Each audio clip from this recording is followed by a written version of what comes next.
Okay, welcome everyone. I hope my voice sounds good. It's not too loud. If it's too loud, let me know. Welcome. We are going to be streaming, and I got a new audio interface, so I'm really happy with it. For now it sounds good. I have been testing it, and I can go really low latencies now. I can basically use the ASIO driver of this new interface, which I couldn't do on the Focusrite because we got all those audio glitches every time. Plus, if I wanted to use the Focusrite, I had to do it on one specific setting. Like, I work at 48 kilohertz, and the only buffer size that would work was 480 samples. Like, it's really odd, but that was the only setting that would work on the previous interface. So, I decided to get a new one, decided to get a Motu M4, and yeah, it looks like it's working fine. I can go to like latencies of like 128 samples through Voicemeeter, which is really cool. Should be a lot better. So I hope you guys are doing great. That's not the only thing that I bought.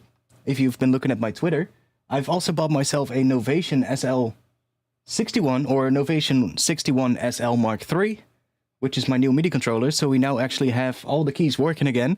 We got a working C4 key, which is really cool. We got a working pitch bend wheel and modulation wheel again, which is absolutely great. 128 samples, awesome. Yeah, like it was giving me a little bit of crackling audio on like a big project if I would do that. At like 128 samples, like granted it's also running through Voicemeeter of course, so that's kind of gonna slow it down a little bit because it needs CPU power to, you know, process the Voicemeeter drivers. So naturally, if you're gonna run your audio interface through Voicemeeter, you're always gonna have a slightly higher buffer size than you can on the interface itself. Like if I just use the interface by itself, I could even go to like, what was it? Yeah, like 128 without getting much issues. It sounded pretty good on like a bigger project, but when I do it through Voicemeeter, I noticed that like 128 is like on the basically on like the limit of where like probably big projects are gonna click a little bit or gonna crackle a little bit. So I decided to go for 256. But honestly, when I play on the keyboard now, it actually feels good. It actually feels good. It actually feels like it responds quickly. As opposed to the previous one, because we were on the setting with like, what was it, 480 samples, and then not using the ASIO driver. I had to use the MME driver of the Focusrite. So that slows it down even more, right? Because that kind of introduces even more latency because it needs to send the audio from the Windows driver, the MME driver, to the ASIO driver, and there is another sort of like extra bit of latency that is introduced. So I think on the previous Focusrite, my latency was around like 600 samples, or no, not even samples, like 500 to 600 milliseconds, which is like half a second, which is quite a bit. And I wasn't really happy with that, so decided to upgrade. I might get a Motu if you think it's awesome. I mean, so far I just installed the driver, plugged it in, went into my audio settings, just made sure that all the settings were correct. The driver that comes with the Motu has like a switch in the driver software itself that basically just you flick that switch and it automatically synchronizes all the sample rates of all your audio drivers to whatever sample rate the Motu is set to. So I just had to do that, set it from like 44.1 to 48. Because that's what I work on usually because I do quite a bit of video stuff, and 48 just seems to work better for that. But I just clicked that thing, I set it to 48, clicked that thing, and I went into my Windows audio settings just to check. They were instantly all set to the right thing, so I was like, okay, that's really good, because on the Focusrite you had to do it manually, right? You had to go into your audio settings, check if all your sample rates were the same, because if you wouldn't have them all the same, you would also get clicks and glitches. But yeah, it seems to be a lot better now. Plugin latency 2 will be better also. Well, I mean, it's gonna be understandable. I went from like a first generation Focusrite interface, like that. The one that I used was a first generation one. So I went to like from a really old interface to a much newer one. So yeah, that's obviously gonna make things be better, you know. Anyways, let me switch. I also got my COVID booster shot today, and I'm not gonna lie, I feel a little tired. I feel fine though. Like, other than being a little tired, I feel fine. I had a little bit of a headache earlier, but I just took, like, what is it called, aspirin, and it's gone now, so it should be fine. I'm just a little tired from the vaccination, I guess, from the booster shot. So we're just gonna chill today.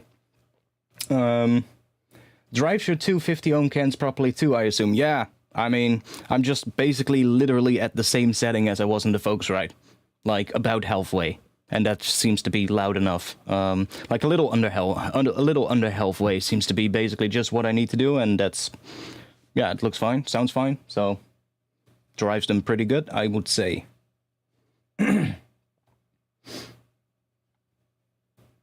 Yeah, I don't know. I didn't really feel too much with the previous vaccinations. I didn't really have any issues. I just felt the first one. I felt a little bit of a fever, like very slight, but nothing too crazy. Just took it easy for like a day, and the day after it was fine again. Second one, I didn't have anything. I didn't feel anything other than just a sore arm. That was basically it.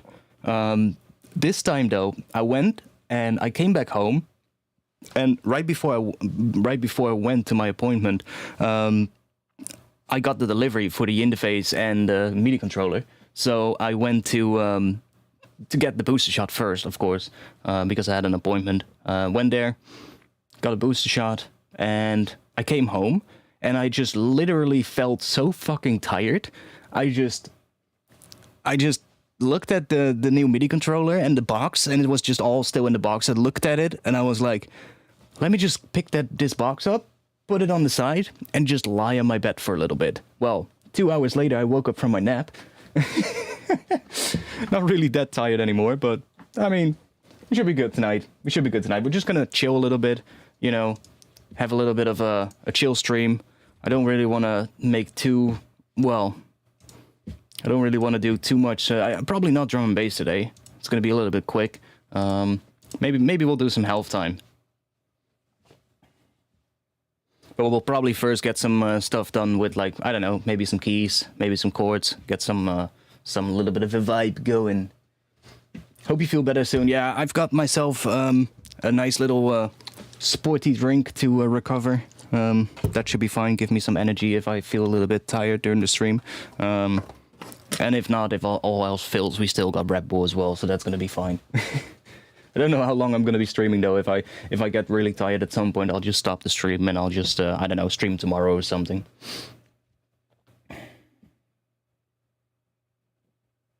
Rural Australia is really struggling with the vac supplies. I mean, I can see why. It's like there's areas in Australia, right, which are quite hard to get to, especially if it's the rural areas, and you're in the summer right now, right? So I can imagine in the middle of, like, the desert, it's going to be really, really hot right now. But I don't know. I don't really know too much about Australia when it comes to the vaccine stuff. Because of supply chain issues. Okay, that sucks.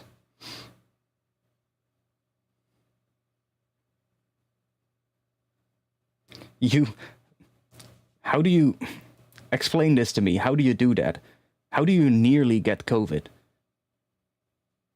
Please explain me.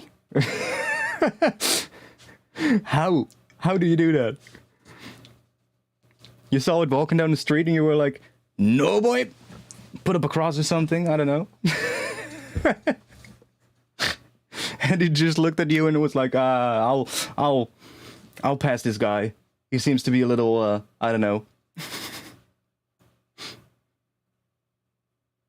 I'm not sure if I had it. People around me have had it. People I've been in contact with have had it. I never really got any symptoms other than just, at one point I had a little bit of a runny nose at one point, but I mean, that was at the start of the winter when it was getting really cold, and that's basically standard procedure for every single year, you know? As soon as the weather flips at the start of the winter, my nose is gonna run. Like, that's just standard thing, but it's only when I go outside. Right, so when I go outside and I get the cold on my nose, then it starts running. But when I come home, I just blow my nose one time and then it's gone again for the, like, as long as I'm inside. So I mean, whatever. But yeah, I don't know if I've had it. I don't really care too much, to be honest. If I had it, then I didn't really feel anything from it, so whatever.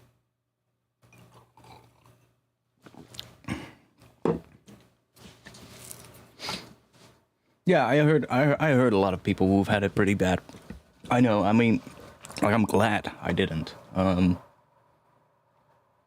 I know quite a few people that had it, and that had it pretty bad. Like my sister, bunch of friends. Most of the people, though, were pretty young that I know that got it, so, like, I don't know. But whatever, like, most of the, I don't think I had it, though. I probably would have known.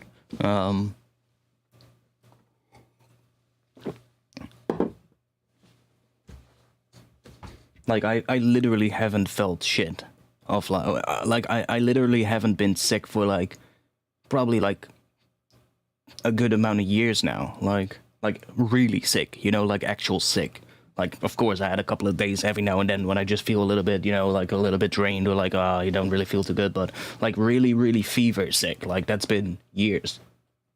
So, whatever. Yeah, it seems to be, we're actually going to open up next week. Everything is going to open up again. I think it's going to be, clubs are going to be able to open up as well again until like 1 a.m. or something. If I'm correct, festivals and shit can go on as well. So it seems like we are just going to go open up again. Like, we are going to keep the policies for now when you are going to visit like an event that you need to get yourself tested, I think. But other than that, we're basically just going to open up and get rid of most of the measures right now. So that seems to be good. I mean, they have to. They have to. There's just so little people right now that are still like following the measures. It's just, you know, people are done with it. Like, and I get that that's really weird to say because you don't have any control over that, you know? Yeah, you can be done with it, but if the virus isn't done with us yet, then hey, what is that worth, right? But it's just so clear at this point that people are so over it. They need interaction again, you know? They need some place to go to in the weekend, or it's like, and especially also for like the venues itself, you know, and the event organizers. They've been closed. They've not been able to work for like, what is it, 2.5 years now? I mean, they've been told time and time again, oh yeah, it looks like you're gonna be able to do events maybe with 50% capacity or 30 or something like that, but hey, it's something. And then at the last moment, every time again, they get told, sorry, plan has changed, can't go on, and you can imagine how that affects companies, you know, that organize parties or venues or clubs, stuff like that. It's just, you know, they're putting money into these things every time they're getting told you might be able to do an event, right? So they're going to put money into it, and that a lot of that money is already paid or is already used, right, to pay for things to organize it. So when you then get told like, hey, sorry, plan has changed, good luck getting the money back, you know? So I can see why it would be good right now. It's been too long, man. And with how everything is going right now, like the hospital cases are really low, and they're only going down as well, so that's really good. I would say, you know, at some point you gotta take a risk, right? At some point you just gotta say, okay, let's see how this goes. And I guess this is the best moment to do this.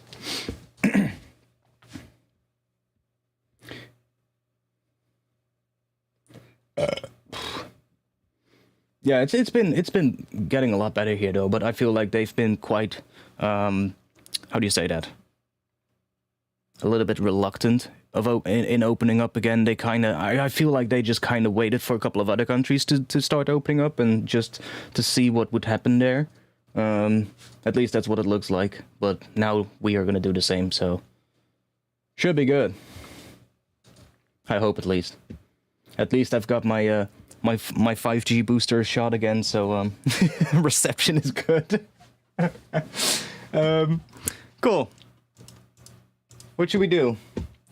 Oh, I'm still getting used to this whole MIDI controller thing. As soon as I click something on my screen, I can see the lights and the screens on the MIDI controller change as well. I've got myself the new the Novation 61 SL Mark III, and it basically just integrates with Ableton. So it has like features, like it has 5 screens here on the MIDI controller, and whatever is selected in Ableton, I can see on those screens. So if I have like an instrument rack on a MIDI track with macro knobs, I can immediately see when the track is highlighted in Ableton. I can see all the controls on those screens, and I have a couple of rotary buttons that are automatically mapped to those macro knobs, which is really, really nice. I haven't used it yet. I still need to go and look up some videos on how everything works. I know you can set up key ranges as well, which is going to be really good. I need to figure out how that works so that I can sort of like master the get that quick, you know, get some muscle memory for that, because I know that you can split the keyboard up into multiple ranges. So let's say I'm using a contact library. I could set one part of the keyboard, like all the way at the bottom here, like you can't really see that, but all the way at the bottom, I'll just set that to like the key switches so that they have different colored lights. You can see all those lights above the keys, right? They'll have different colored lights than the rest of the keyboard, and the rest of the keyboard, it's just going to be the regular notes that I can use to play the contact instrument. It's just that I have to set it up every time I use contact, I believe. So, but it should be pretty quick to do. So as soon as I learn that, and I'll watch some tutorials after the stream, just get some stuff. I can already see a zones knob right there, so it's probably got to do something with that. I know there's a sequencer in this thing as well, like there's a sequencer in it. You can link up like additional hardware that you can link up to the keyboard. The keyboard is basically the centerpiece that is going to be your MIDI clock as well. So you can hook up hardware to this thing. Let's say you have a drum computer, which like I don't have any of that, but if I would want to get something in the future, like let's say you have a drum computer, you can hook that up to the Novation in the MIDI controller, and you can basically use the sequencer on here to control whatever hardware device you connect to this. So that's pretty damn interesting. But it feels good, man. Like the keys feel good. I like it. I'm really loving the feel of the mod wheel and the pitch bend wheel. They have like a really, they feel like weighty when you move it, right? So there's an actual good amount of, like even the mod wheel, like it feels nice and smooth compared to the other one that I had. The keys, I think they're semi-weighted, like most MIDI controllers are. At least from like the price range that I got right now. Like if you're gonna get something really cheap, it's probably not weighted at all. But most of the MIDI controllers of like above like 100 to 200 euros are gonna have semi-weighted keys. Yo, Adam Abel, product designer for Novation here. Hope you like the SL. Thanks a lot, man. Yeah, I literally just received it, so I'm not really I'm not really gonna look into all the features that it has during the stream right now. That's I need to sit down for like a good afternoon tomorrow and just watch some tutorials, read the manual, you know, and just learn myself all the things. But for now, I just want to have a chill stream, maybe make some stuff. But so far, I really like it, man. Really like it. I didn't know there were product designers for Novation watching, though. That's cool. I mean, the extra octave is also really gonna help, especially when I just jam around on like a piano patch or something. It's just the other one that I had was a 49 key, the older one that I had, which wasn't really old, M Audio Axiom, like Axiom 49, and it was just getting it was really it was at the end of its life. Let's just say that. Yeah, this one is 61. This one is 61. The M Audio one was really, yeah, you guys know, like, if you've been watching the streams, the C4 key was just not working at all, unless you really hammered it very hard, and then you still didn't hear anything until you let go of the key. Then you suddenly heard a sound, and it was only capable of playing 100, like the, what is it, the loudest velocity, so what is that, 128? Like, it was only capable of doing that So yeah, it was really getting old. But it served, it did its job for a long time. I had that MIDI controller for so long, so it's good. Yeah, I know, like, I've just been watching a couple of videos on it, and I saw all the stuff that you could do with it, and I was like, oh man, that's gonna be like, if I want to get a MIDI controller, then I want something that is a little bit future-proof as well, you know, that I can use for the coming good amount of years. And from all the ones I looked at, I was kind of debating between the Native Instruments keyboards, the sort of like the more expensive range that they have, with the light guide on it, but then I found out that the light guide thing really only works with Native Instrument licensed libraries for Contact, so I was like, well, I use a lot of stuff that's not licensed by them, so that's not really going to help me much then. And then I saw this one, and I was like, when I looked into it, I was like, yeah, this is a no-brainer. I never used the bass station. I did use a Novation Synth back in the day, though. When I was visiting SAE Rotterdam, my mate there, he was a teacher there, and every time in the weekend we were able to go there, hang out in the studio, have some night sessions there, and they had a... That's a Novation, right? Oh man, now I'm getting confused.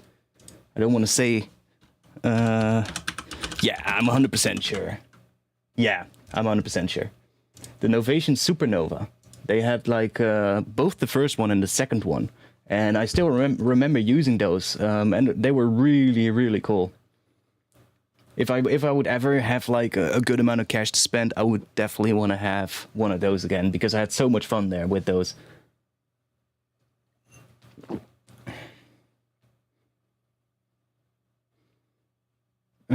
Yes, and with Complete Control, the lights only work if you open Contact in the Complete Control software. Yeah, that's something I read as well.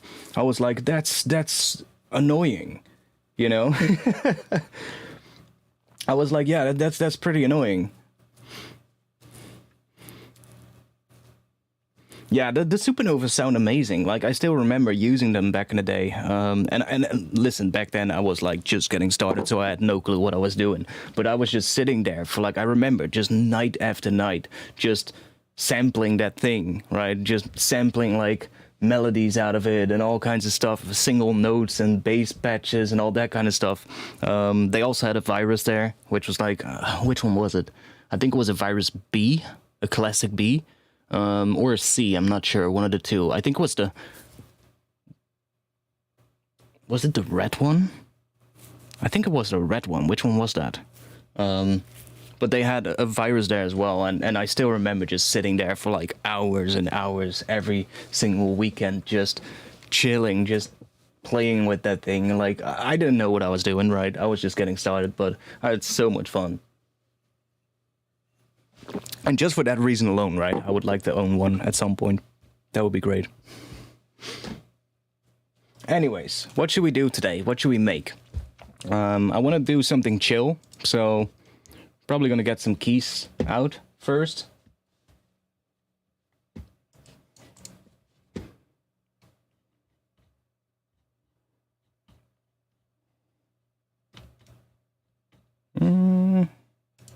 You know what? Let me grab...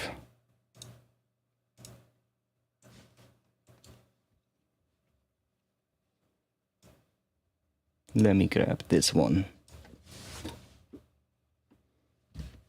Is that working? Hey, I hear some distortion. Yeah, what is that?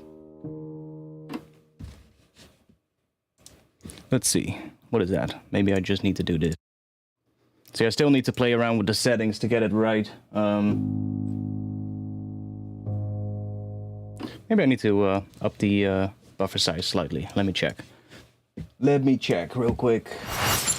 Let me just do that so you don't see anything that you're not supposed to see. Let's see. See, I literally just hooked everything up before the stream, and I didn't have even that much time to test everything, so let me check what's going on here. Let's try this one.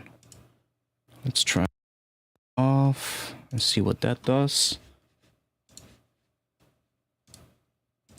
This is always the hard part, getting your settings right.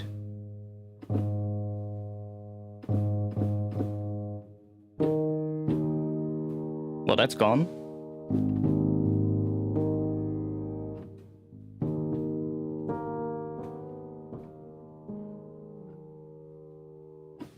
Okay.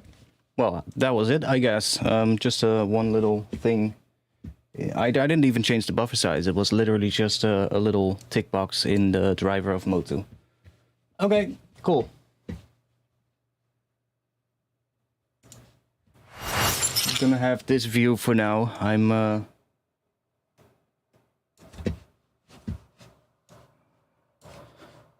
What key should we do? I feel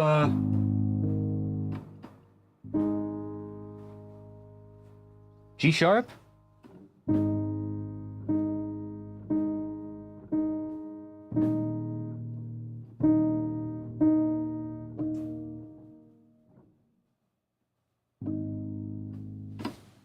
Should we do G sharp? Let's just do it.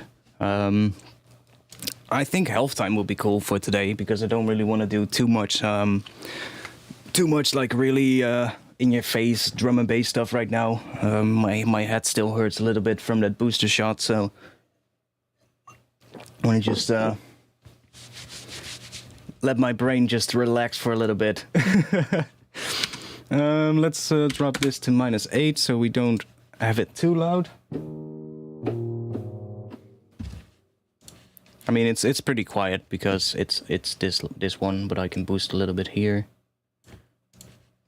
Okay, I say G sharp.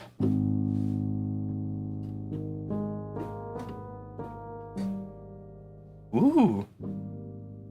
Should we do G sharp harmonic minor? I'm feeling it.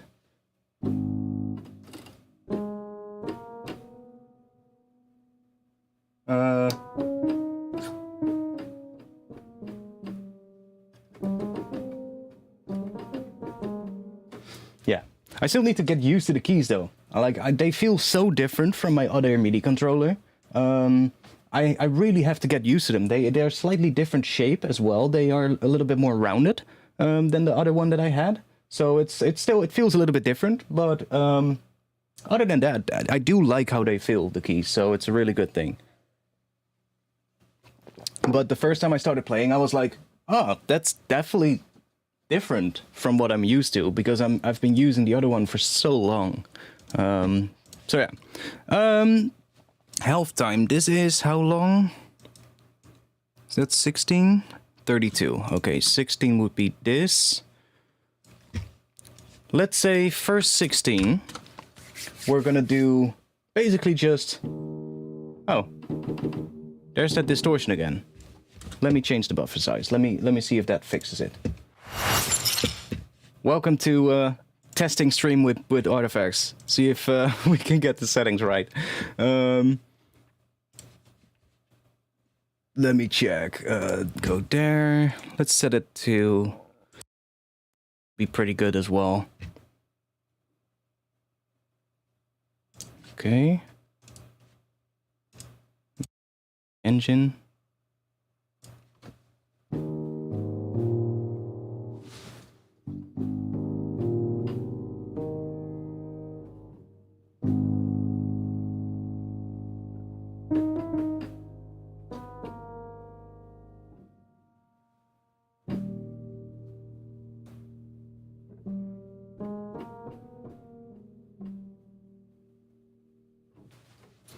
Yeah, like, I know. There's no standard width for keys on MIDI controllers? Really?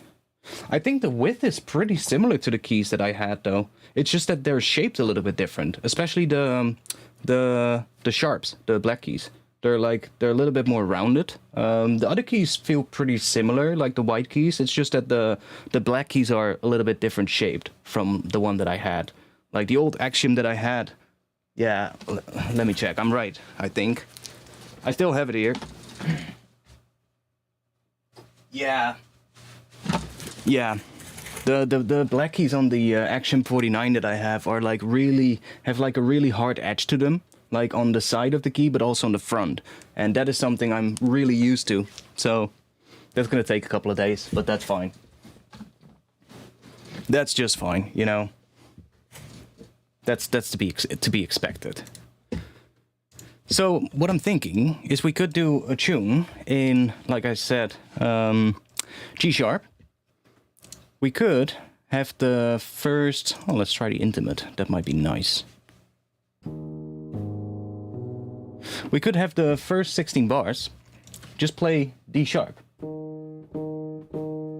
So if you're gonna play D sharp for like 16 bars, automatically your brain is gonna think we are in D sharp, right? Like if I just play that note, you don't suddenly think like, oh, we're in a different key. No, you're probably thinking, okay, we are in D sharp, some kind of D sharp key. But then when after like a little section, is the loudness of that good or is it too quiet? So if I, after a little bit, introduce a G sharp, then suddenly everything changes. And you're like, oh wait, no, we're not in D sharp, we're in G sharp. And now you're like, okay, but is it G sharp major or minor? Right? If we then introduce an E note instead of the D sharp, you're like, oh, we're in minor, definitely, some kind of minor key. But which one? And if I then at some point introduce a G note, then you suddenly go like, oh, that's the G sharp harmonic minor scale, at least if you know a little bit about music theory. So I think what could be cool is having a track start on D sharp for the first 16 bars. Not really introduce too much chords here, just have like some octaves playing in D sharp or something, with like some I don't know, some granular instrument is always gonna work fine. And then in the second 16, we're gonna go to that G sharp underneath it, so you get the full, so like, or not the full chord, but you get like at least a little bit of an idea of what key we're in. And then we can do maybe G sharp to, let's see, G sharp to E to D sharp as like the root notes of the chords. That can be cool.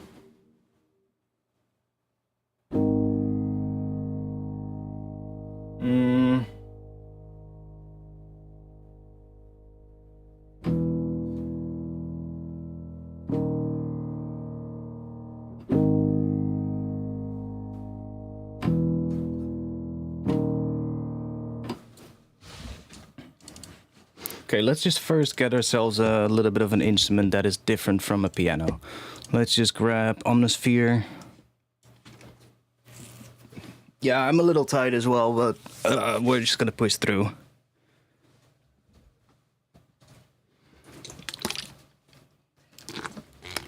I'll just grab myself that sporty drink. Should give me a bit of energy.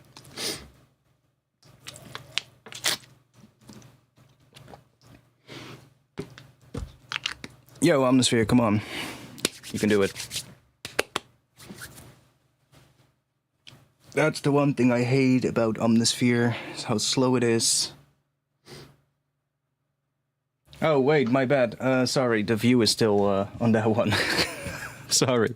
Let me switch to the actual view. Like that.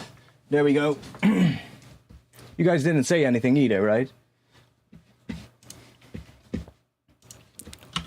So I know there's a patch called Daybreak, which I think sounds kind of beautiful.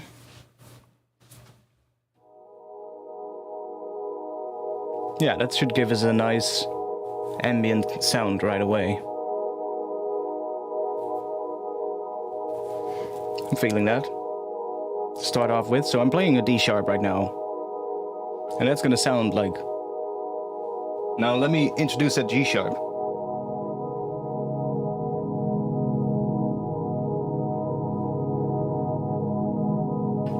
Okay, let's just use that D sharp in this section here.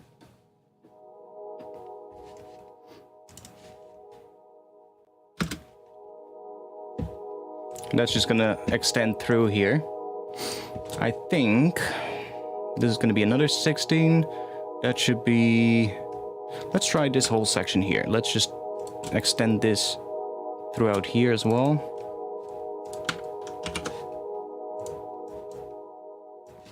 Make it nice and long, so we basically just have that extending through this entire section.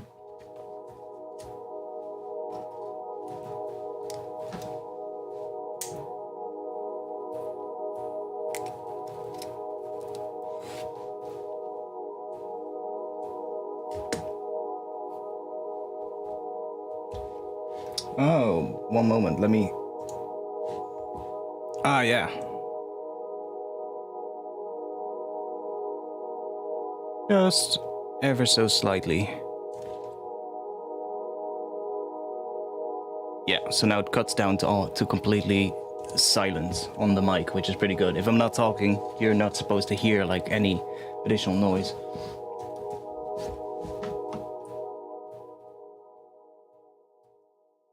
Okay, I like that sound.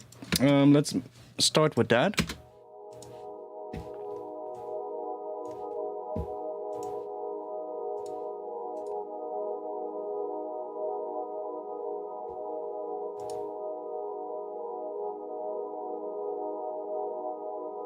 Okay, let's bring the piano back as well.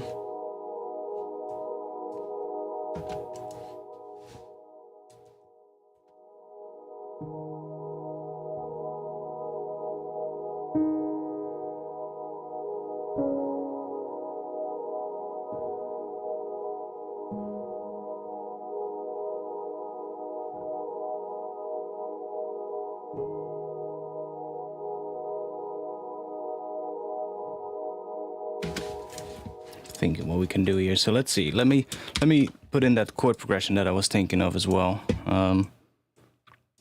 Like I could play it in right now, but I'm just gonna show you what I mean. So what I'm thinking of is having like G sharp. So that's gonna be that. For like that long. And then to E to D sharp, so that we get that movement.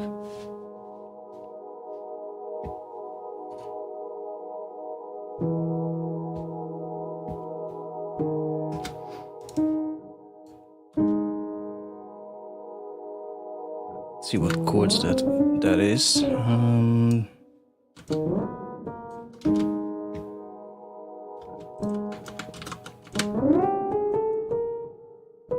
that would be minor. Then this is going to be a major chord, right? Yeah.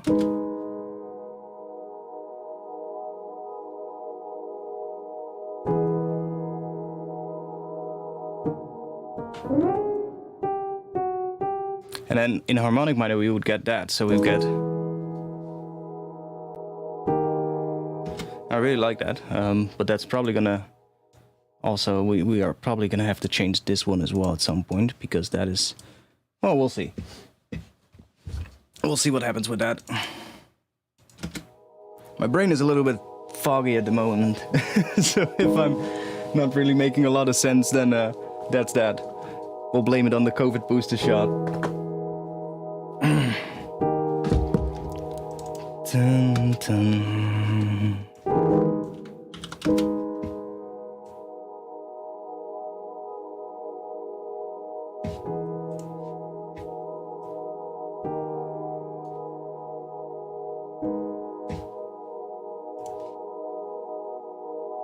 Home?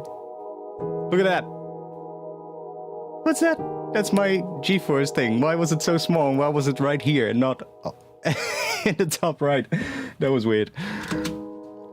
I'm just checking how loud this is. Can make it a little bit louder. So like checking the levels real quick because we have no drums. Okay, that seems about right. Yeah, that's good.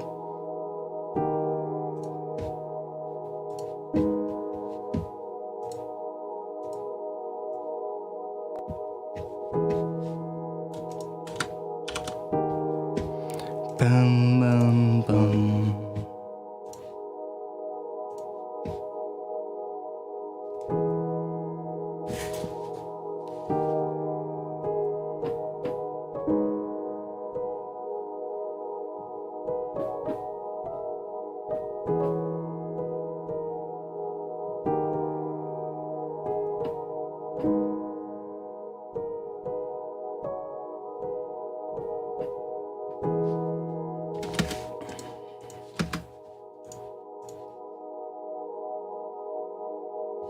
Let's grab ourselves some kind of a bass or something.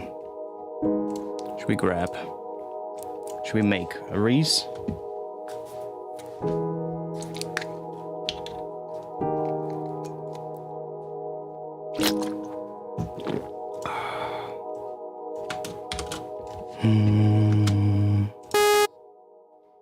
So that's gonna be that. Let me do that.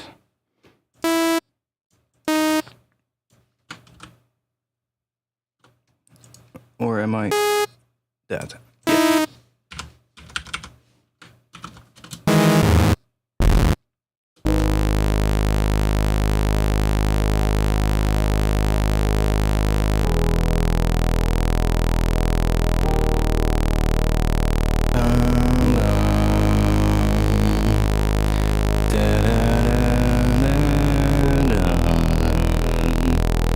Yeah. Yeah, that's D sharp.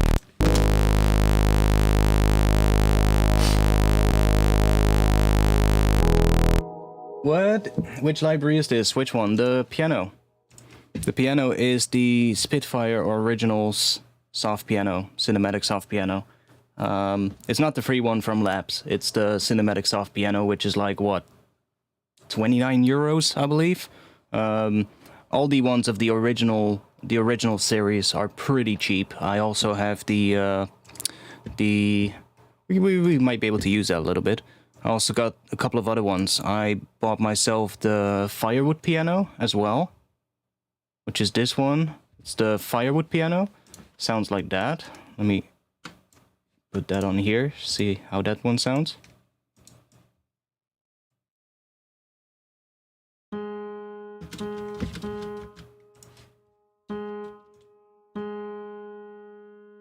That one sounds cool.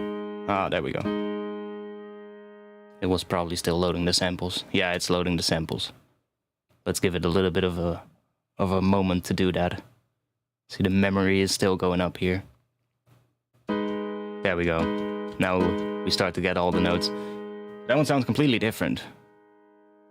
That's the Firewood piano. It's a much more brighter sound. Well, I decided to get that one as well. I thought that was pretty nice sounding one. And then the Epic strings and the Intimate strings. I also decided to get that one. So Epic strings.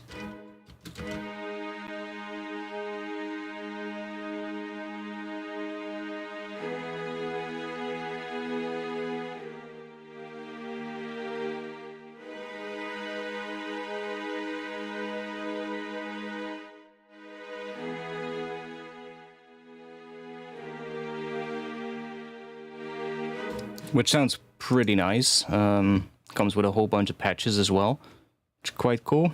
And then I have the Intimate strings as well, which contains like the flautando strings, which are quite nice. And this one, like I said, these are like, I believe 29 euros, which is pretty cheap. Like, this one sounds amazing. Like that one. Oh. Yeah.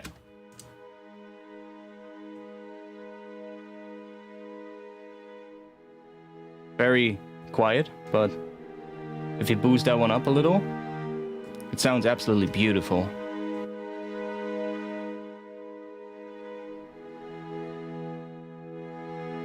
Especially with some reverb, this one is really gonna sound nice.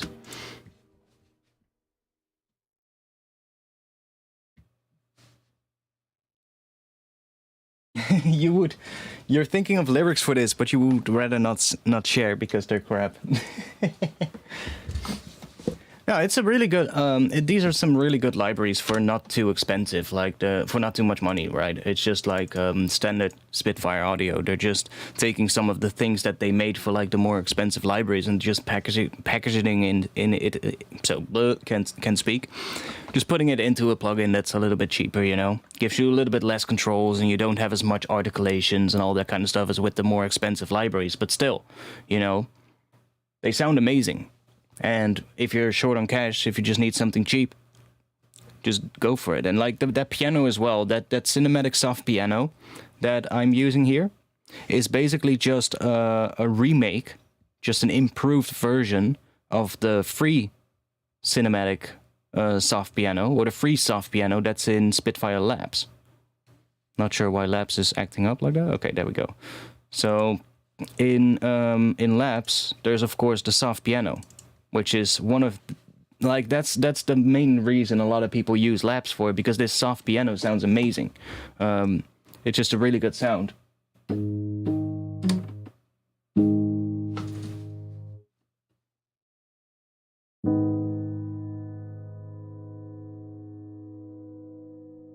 Right, it just sounds like a really nice piano, and it's free, so a lot of people use this one. And the cinematic soft piano from the originals library is basically just the free one, but then improved, if I'm correct. So, but if you don't have any money and you don't have anything to spend, get yourself Spitfire Labs. It's completely free, and you can download like a whole bunch of content for it, and there's like new content coming out every single, what is it, month or something, or a couple of months, I don't know. But every time there's like new content coming out that you can download for free, and there's some really interesting stuff in here as well. Broken City.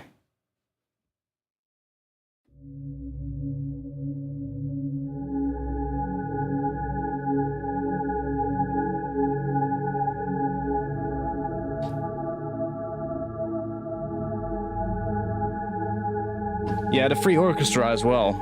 Yeah, that one is pretty good too. But like even just what is it? The strings in here are pretty good. What is it? Strings. Like these string libraries that they have are pretty nice actually. Like for cheap strings.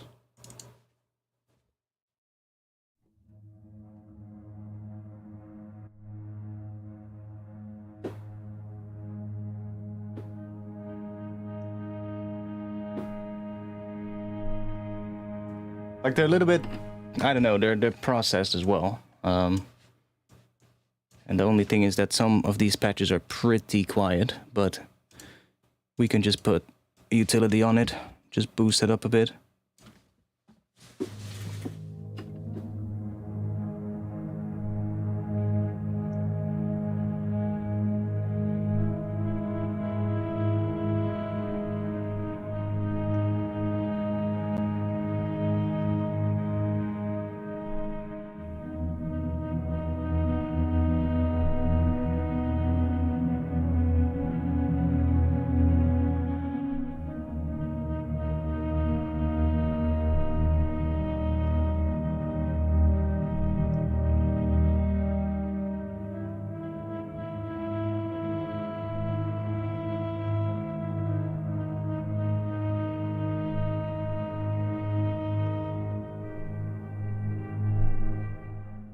Yeah, there's some good ones in here as well. Anyways, let's see. What were we doing? We were starting with this. We need some stuff happening here as well to kind of, I don't know, maybe introduce a little bit of rhythm. Could have some drums in this section. Oh yeah, we were making this one.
I'm still hearing, every now and then I'm hearing a click when I between tracks.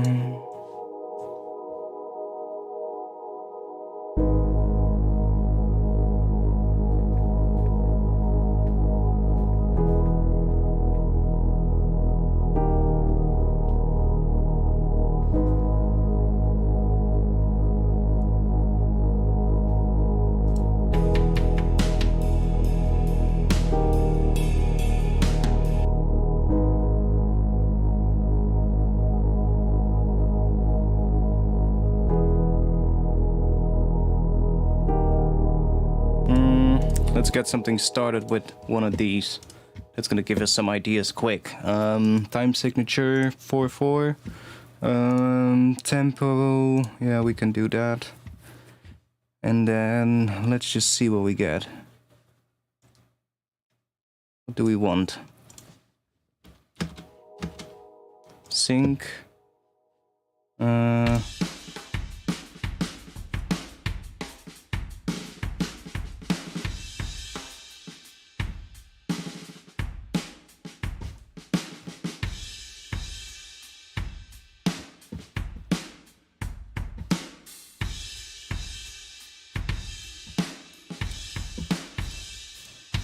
What do we have?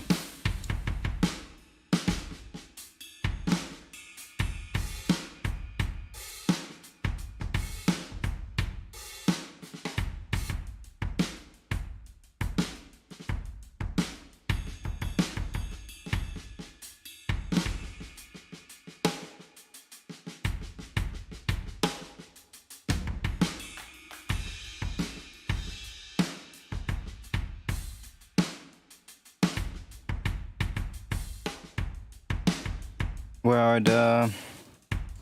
Let's see.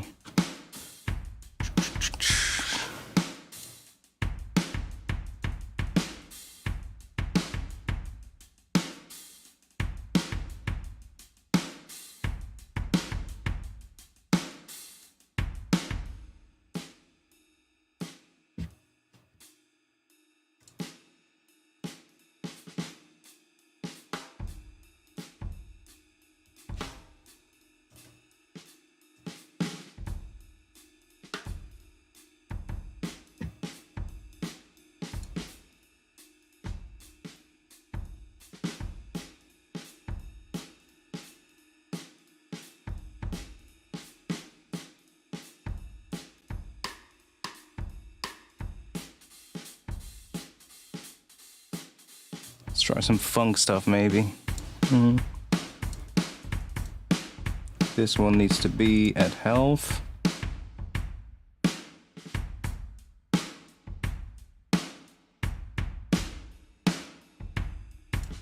Doesn't really matter too much. We can just put like... Can you sort by favorites?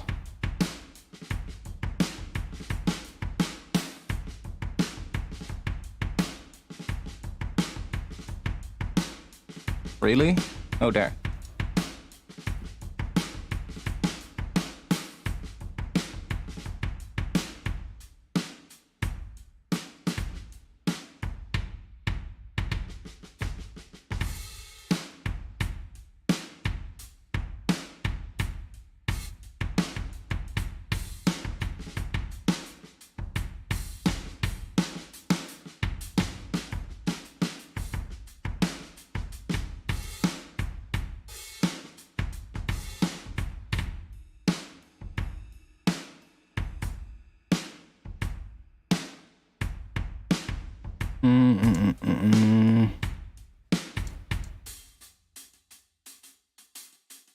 Yeah, see, that's what I was looking for. So these ones have just the head things. It's kind of nice.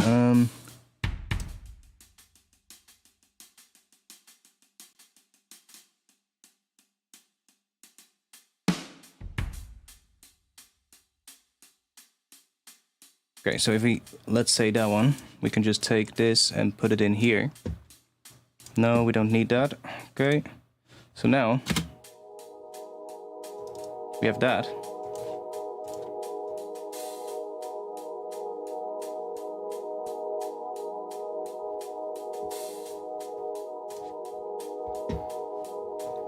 Let's put, oh yeah, let's try to, and then here, let's just try and take, I don't know,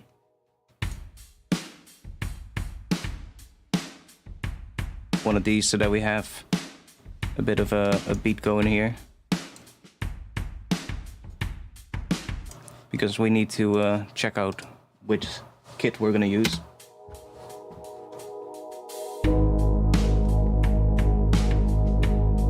Like, that doesn't sound good yet, but we'll get there. Do we have some fills? Funk fill. Let's go do that. Funk fill.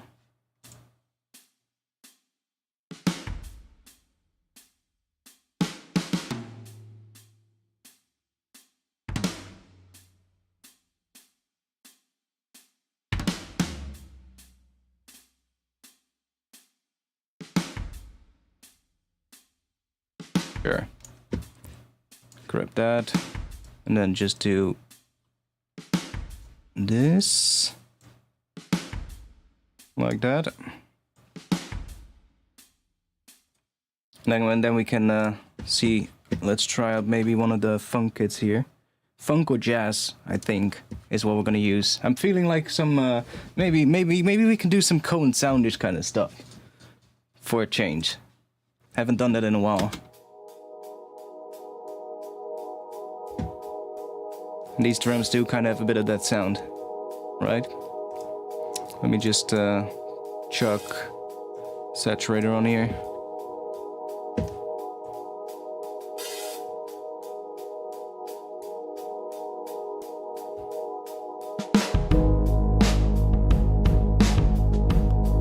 We need a lot more swing, but we can use the hats. The hats are nice. I'm just getting some ideas out, you know, just seeing what we get. Should we have some, have these as well? Like actual synth drums. Can take the noise off.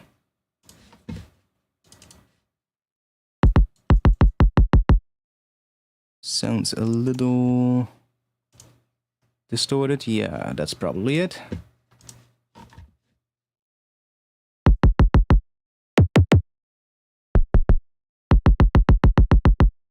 What key is this? -7 from C, so that's F. +3 would make it D sharp.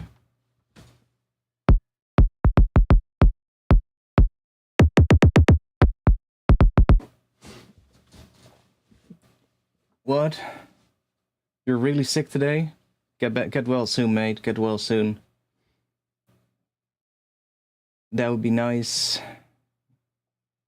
You're definitely doing another test, yeah. I'm just a little bit down from like the booster shot that I got today. That's basically it.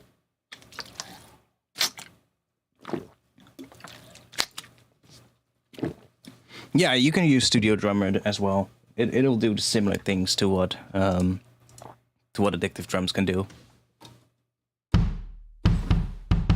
Hey.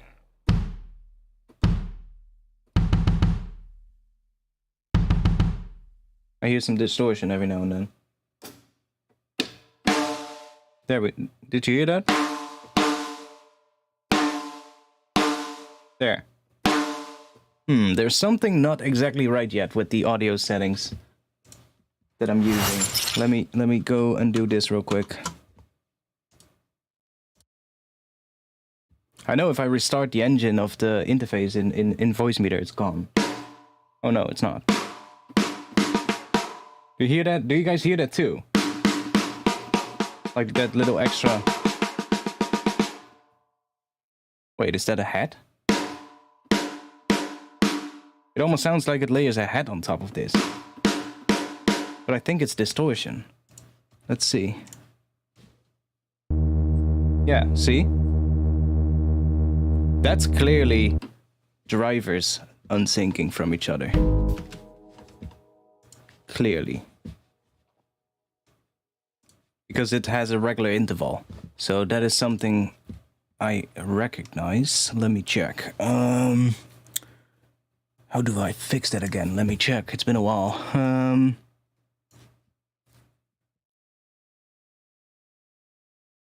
No, it's like, it's this kind of stuff, especially when it comes to live streaming your ASIO audio, it tends to be pretty, well, it's pretty sensitive most of the times, and you really have to fiddle around with the settings to get it right. Let me check if I set that.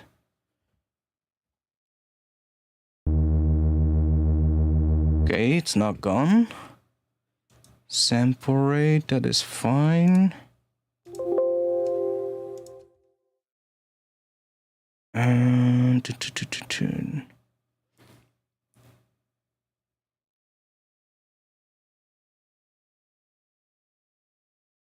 Let's see what happens if I do this.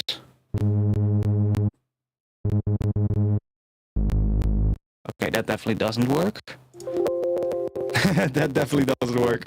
512.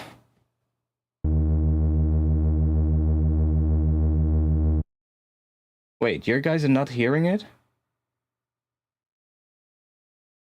Like, do you hear just a regular resound? With no high thing every now and then? Tick, tick, tick, tick. Do you guys just hear a clean Reese?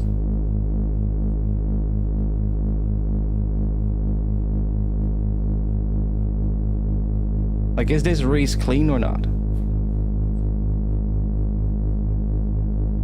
Because I'm hearing some distortion.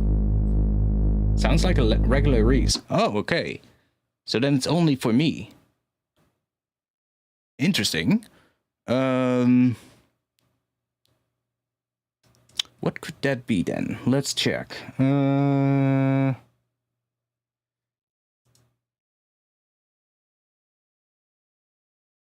What could that be?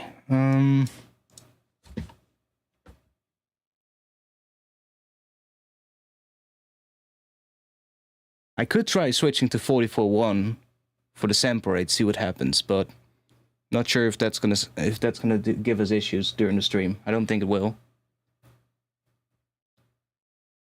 Now there's like a burst of noise coming through my headphones, like every like I did with that interval, and that's something that is definitely from voice meter. Yeah, it's definitely something to do with voice meter. 100% sure. Let me check. Like, I know the Moto M4 also has a loopback feature, but I need to be able to, you know, balance all the levels and stuff like that. Let me see. Should I switch?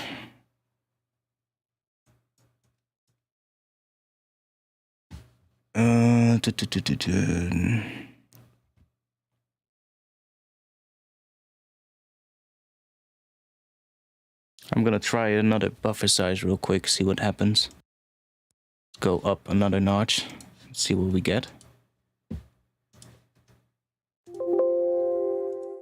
Like, that sounds clean now, so that's good. Let's try.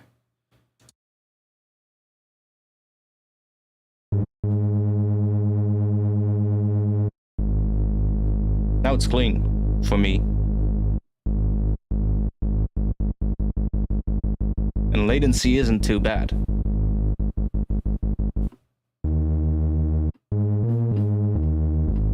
Maybe I was just on a setting just slightly too low. That could also be the case.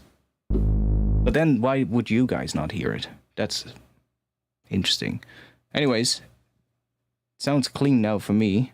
Now I do get a red thing in voice meter here. What is that? Oh, maybe. Oh wait, I also have another buffer size here. Let me just bring those up inside voice meter. I hadn't seen those yet.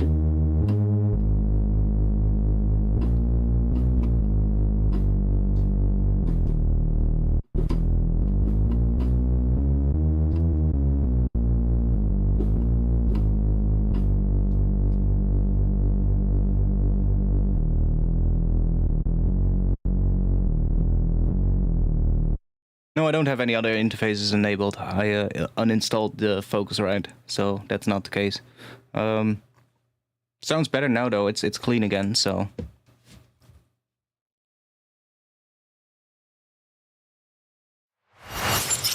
Oh, that's the wrong view. Wanted that one. It's just gonna be a little bit of a fiddling around. Just you gotta find the right settings, you know. I know it with I helped other people as well with setting their stuff up, and it's always a pain in the ass. Like, especially when you want to live stream your DAW audio in ASIO, it's always a pain. It's a little bit easier with the regular OBS because that one has a plugin that you can use for like the ASIO audio, and it basically just allows you to basically just access all the channels on your audio interface directly inside OBS. But Streamlabs OBS doesn't have that. So that's a little bit of a pain. As soon as you want to use like Streamlabs OBS, which most people do want to use because it allows you for, you know, all the stuff like your alerts and stuff, it's all integrated. With that one, it's a little bit harder, and it's usually a little bit of a, well, you just got to play around a bit to find the right settings. And sometimes it can be something really stupid, like because as well, like you're using Voicemeeter, you've got your audio interface, you've got your Windows audio settings, and then there's also the virtual cable settings. Now I'm actually seeing something. Let me check that. So if I do virtual I/O control panel, exactly that one. So you've got another control panel as well, which is this one. And that one also gives you like other things. But this looks about right. Well, that's weird. Max latency is set to that, but the latency is set to this. That could be an issue. But I can't fix that right now, but because if I do that, then I have to restart my computer. If I set the max latency to something like that. Like this is the Windows virtual audio cable driver, so that one is most of the time going to have a higher latency. It's not really that big of a deal. Because it's synced properly by Voicemeeter anyway. But this one requires me to reboot my PC if I change that, so not really going to do that right now. Probably should, just to get everything to work correctly. But it purports that right now here, so that's fine.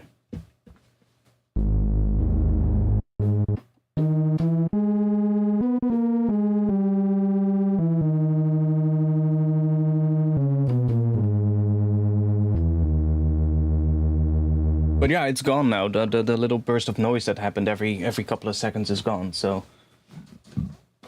Seems that fixing changing the buffer size did it.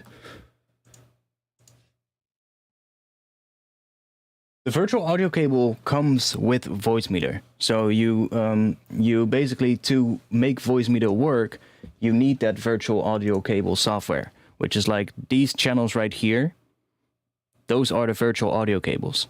So these are my hardware channels. So this is just mic input 1 and 2, and this is the same input basically, is also mic 1 and 2, or mic 1, but I usually just use that. Like I have this one set up with like the gate and all of that, and I'll use this one for like recording tutorials so that I can just process my voice over in Ableton afterwards, after I've recorded my video, so that I can just record it on like the cleanest audio possible. And then this is for like a second mic input, but these are your virtual audio cables, and those are basically that software that you just saw. It's basically just that, and you have 2 of them, and those are running in the background on your computer when you use Voicemeeter. So there's like I think like 3 or 4 separate places where there's like settings for latency, samples, buffer size of course, and then your sample rate as well. So there's like everything needs to be in sync basically. And it's really easy sometimes to overlook one of those things. So if you're setting up live stream stuff, yeah, it can be a pain. And sometimes it just, I literally had one a couple of weeks ago. I'm not going to say who it was. I'm not sure if he wants that, but, well, I just, I just gave away that it's a man. But anyway, he wants to start doing some streaming stuff, and he's been having issues as well. So I've been trying to basically help him to get everything working correctly, and it's been such a pain.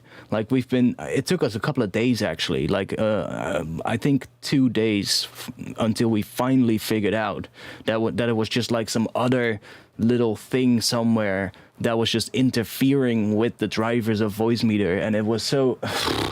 Like, it wasn't even the audio interface settings or the Voicemeeter settings or the Windows audio settings or the virtual audio cable settings. No, it was something completely different. Like, it was an other audio driver installed on his computer that was interfering with the drivers of Voicemeeter. So it was like, and it took us a really long time to figure it out.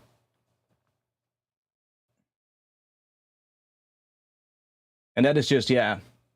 That's most of the time. Very rarely that I have somebody contact me and say like, "Hey, can you help me with the setup?" And then it's like hooking it up and it works straight away. Like, very rarely that happens.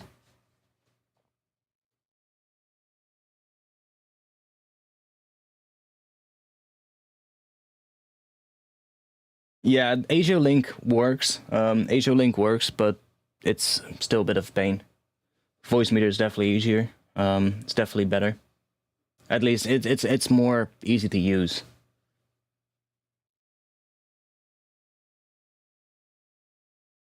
But ASIO blocks more than one connection. It's hard on Windows. Yeah, it's kind of like you need well, basically you just have your ASIO driver inside of Voicemeeter selected, and that's basically running the ASIO driver of your interface, right? So the Voicemeeter software is running that ASIO driver right now. Like, if you go here, see? That's where the ASIO driver is selected. And Ableton runs on the ASIO driver of Voicemeeter, which is like a completely separate driver. And that basically, well, communicates with the Motu driver. So there's just two different things that are just, yeah, it's a pain. But when you've got it set up and you've saved your settings as like a preset, you're basically good from that moment on. It's a really annoying thing to do at first, especially if you're first getting into it. And I know so many people who've had issues with it. But the most amount of issues, though, I always seem to be having with people that use a Focusrite interface. Which is sad, because it's one of the most used interfaces. Let's be honest, the Focusrite Scarlett series is pretty much what almost everybody uses when they're starting out. But I don't know what it is, but like always with like the Focusrite interfaces, I always seem to be having issues when people ask me to if I can help them to set up their live stream stuff. It's just like there's something in those drivers, and I had it as well. It's like the same thing that I had, where if you used like it was a little bit similar as what I'm hearing with this Motu now, what we just had, but not the same thing. Like, this one is just a little bit of this is just currently doing something that's, I don't know, it's just a setting problem somewhere that's not entirely right. And it's probably that latency thing that I just noticed, but I can only change that when I stop the stream and when I restart my computer. But with the Focusrite one, it's just so annoying. Like, every setting combination just glitches except for one.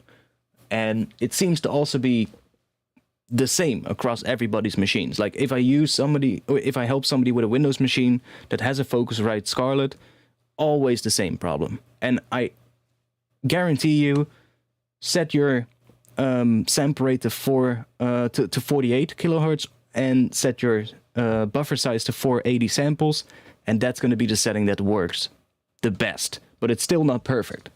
Like, you still get buffer underruns every now and then, or dropouts in the audio, and it's just I spoke with the Voicemeeter team about this, and there's something in the Focusrite drivers that just do something that is different from how you normally would do it in terms of the ASIO drivers, and that kind of interferes with the Voicemeeter driver. Yeah, it's just basically the very well known thing. You just get really glitchy audio, basically. Sounds like a robot, exactly. basically the same sound as what you would do is if you put your buffer size to low. That sound.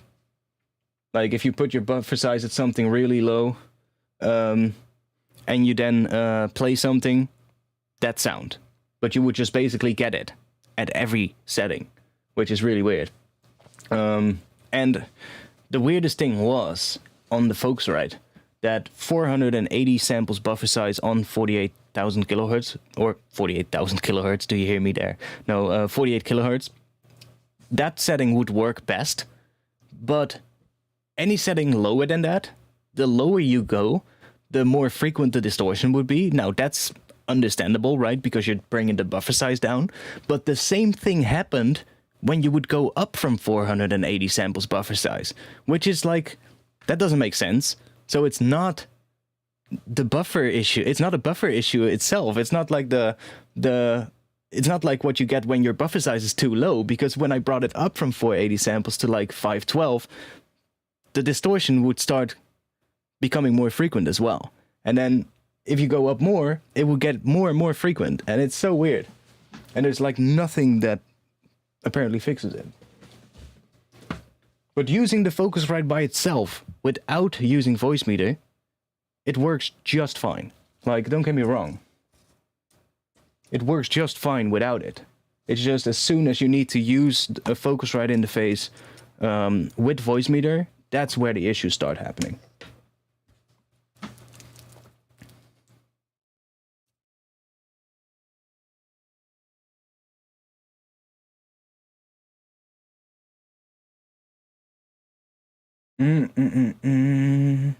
I've had the same issues. Yeah, it's a very well-known thing.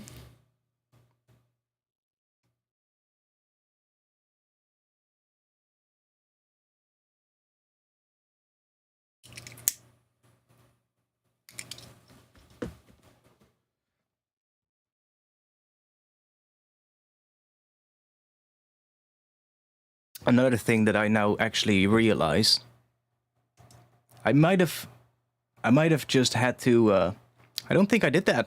After installing the Moto interface, I don't think I rebooted my PC. That's a good thing to do, actually, because that's probably gonna fix the distortion as well, if there's some distortion happening. Like, I don't think I even rebooted the PC after I plugged everything in and installed the drivers. I just went live. Okay, well, distortion, is it gone still? Because it came back after like a little bit of time. Sounds clean. Yeah, I should reboot. Yeah, I totally remembered now that I didn't do it, but whatever.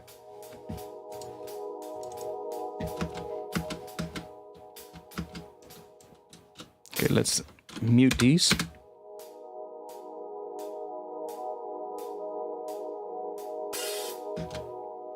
I'm feeling that. Muting that. We're just gonna have these. And then what if we do this one and that one on that one as well?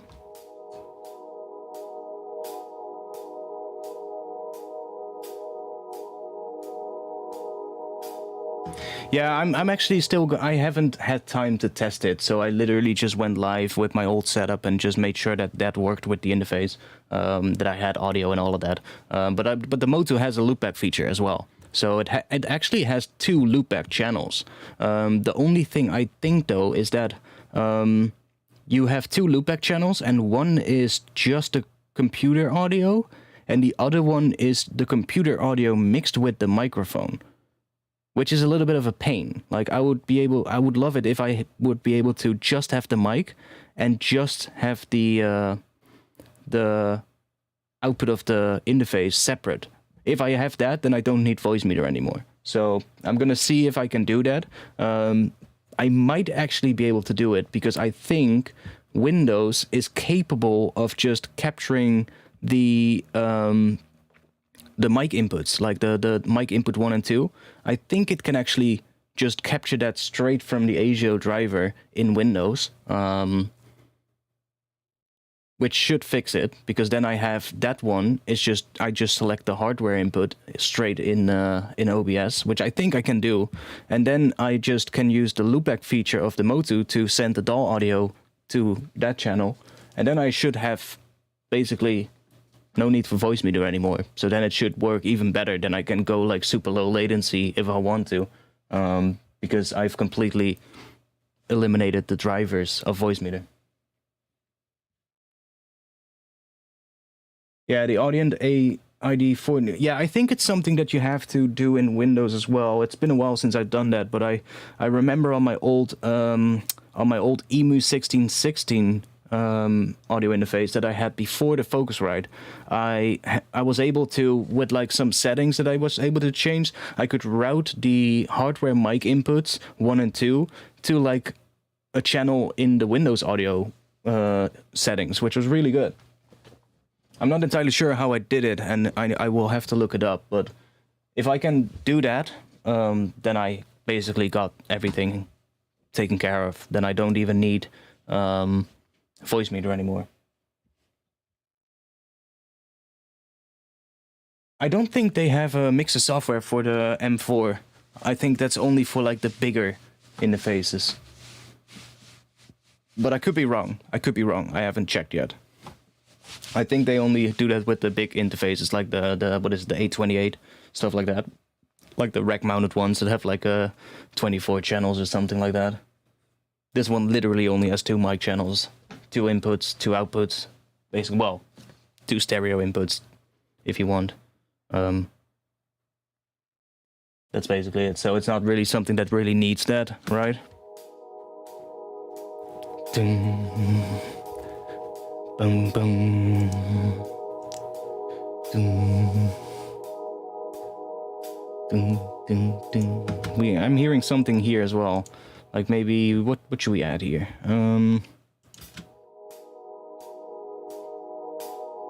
Like I'm hearing some bass sound maybe. Like maybe we should not go a Reese, but maybe we should go Omnisphere.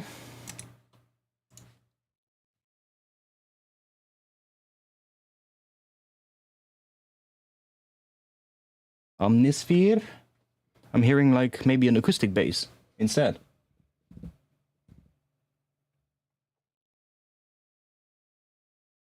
I'm so happy and surprised no one here has a Windows and UAD to have issues with.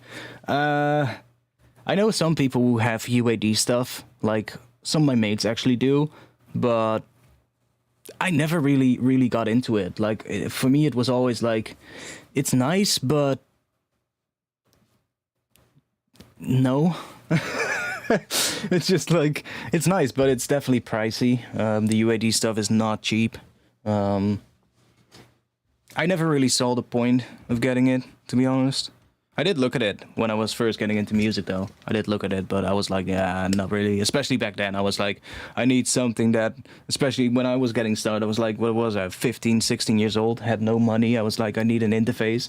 I already was amazed that I was able to get like an EMU 1616, which was like a pretty decent and good interface for the time. It had like a PCI Express card in your motherboard, basically directly connect to the motherboard, and then there was a cable to a separate box from there. Like it was not a USB interface at all. It was like a PCI Express interface. So, but it worked really well, and that was the first one I started off with. I still have it actually, for in case anything happens and I need a backup interface. I still have it stored away. What do we need? Bass instruments. We need something here. Oh man, there's so many patches in here. Which one should we use?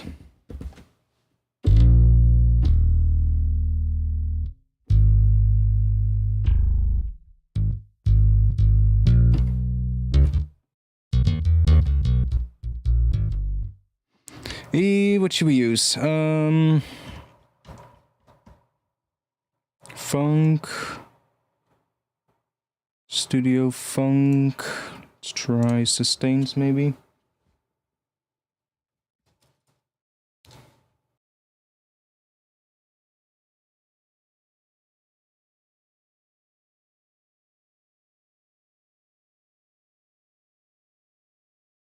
The EMU 1212, that was just the PCI Express card, right? Without the breakout box, if I'm correct. Wasn't it? Or was that the there was another one, I think. Or was that the 1212? I'm not sure. I had the 1616M. But those were really good interfaces, actually. That was like pre-USB interface, so...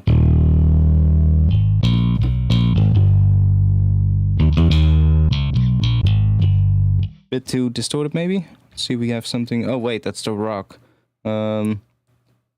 Funk.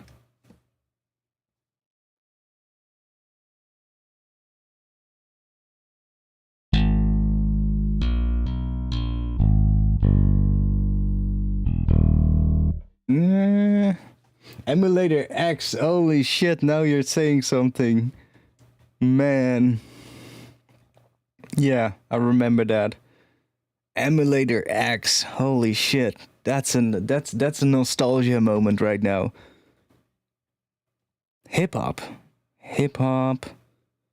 Pick sustain? Emulator X. That was such a piece of shit software, holy shit. And there was this thing, wasn't it? That, oh no, wait, that was my... No, I'm thinking about the software of the M-Audio Axiom. That was a piece of shit software. It had this piece of shit software that you could use to send like presets of like settings to like your M-Audio Axiom, and it was such a pain to use. I forgot what it was called. But that was such a pain to use. Yeah, I remember it had like emulated Z-plane filters in that, but it didn't sound like them at all. Yeah, I know. It was sort of like they made like a digital version of it, but let's see what we get.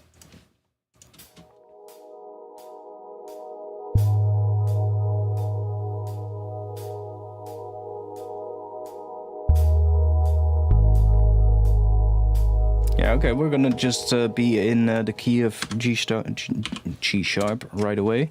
We're not gonna... Just need a good patch. Come on, let's see. Modern slap, old school funk.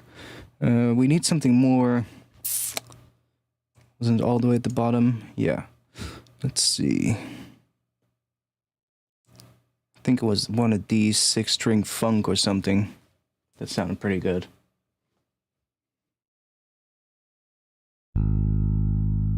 Yeah.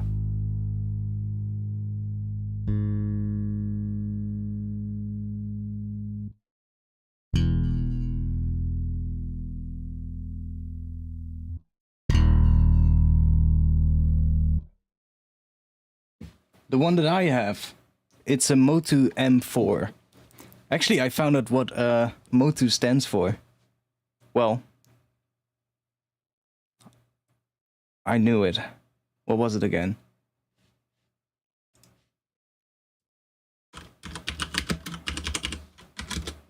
It's so funny.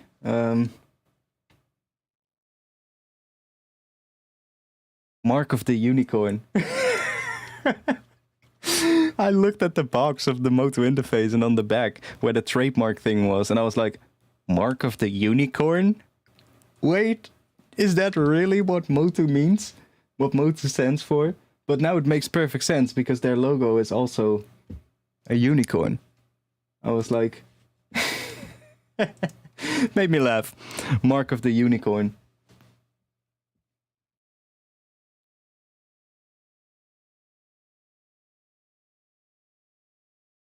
Never knew, actually. But now I do. And the beautiful thing is, that's not what it means, you trolling. Dude.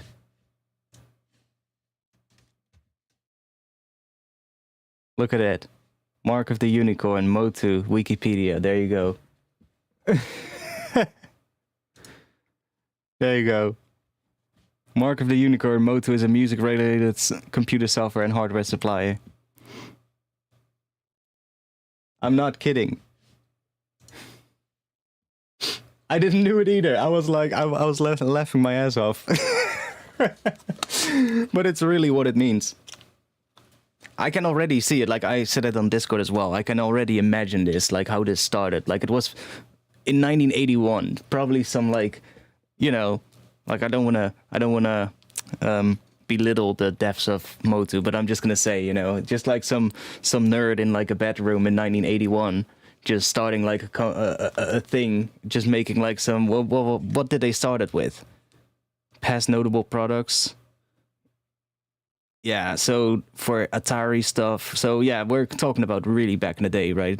The first arcade-style game available for Apple Macintosh. What? Mouse Stampede. Arguably the first arcade-style game available for the Apple Macintosh. Really? Interesting. So they also made a game? So you can already kind of see it, right? It's just some nerd in the bedroom or something that started the company, was like, how am I gonna name this thing? I'm gonna call it Mark of the Unicorn. And then, you know, later in when the company got bigger, they probably went, so about that name, you know, how are we gonna, you know, we don't want to ditch our complete brand, but let's make this a little bit more, you know, friendly to the consumer. Let's how can we make this look a bit more professional? I can already see how that went.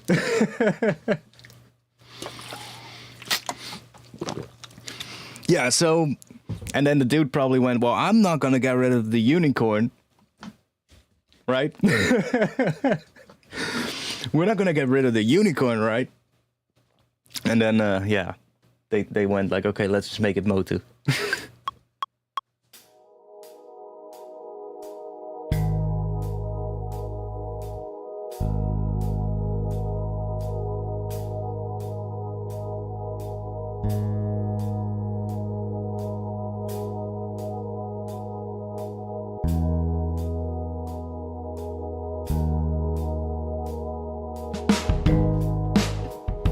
Okay. We can use some of this in the intro here.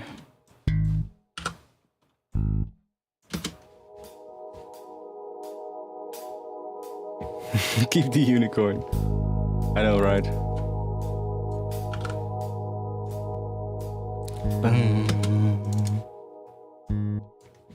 I'm almost hearing, like, this is almost the same as the start from... Dun dun dun. Yeah, like if I do this. Let's see, let me switch to the right grid size here. What is it? Dun dun dun. Yeah. It's fucking going sound right away.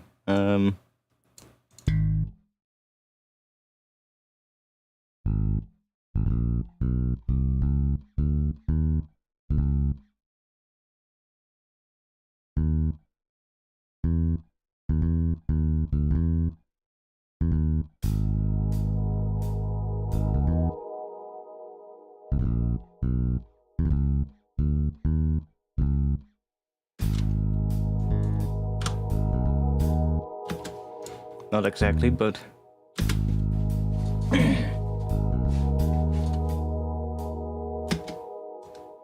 Dun-dun-dun.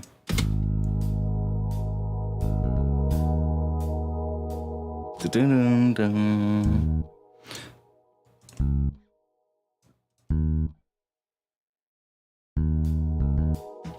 We need to go to this grid real quick.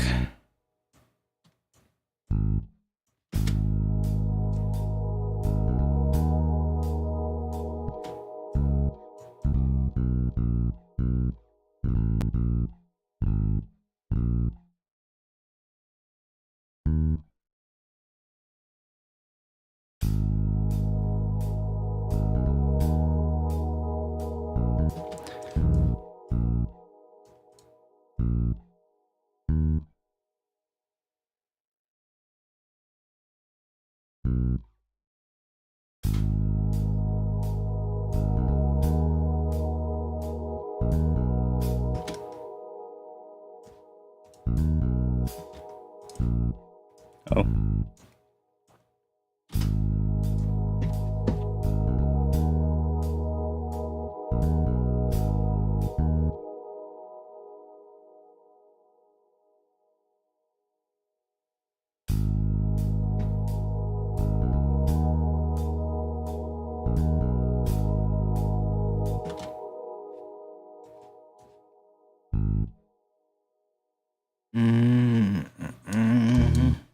Let's get rid of those.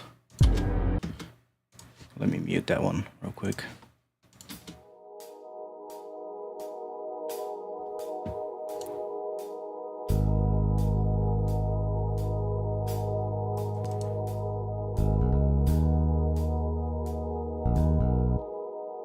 And what should we do here?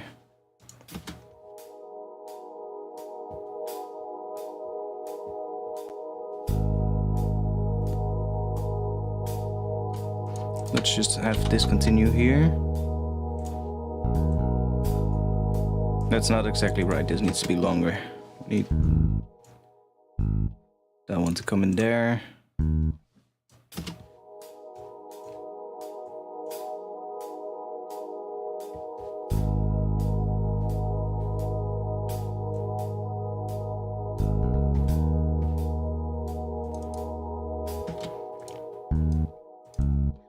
Ooh, what if we go down to C sharp there? Dun, dun, dun, dun, dun.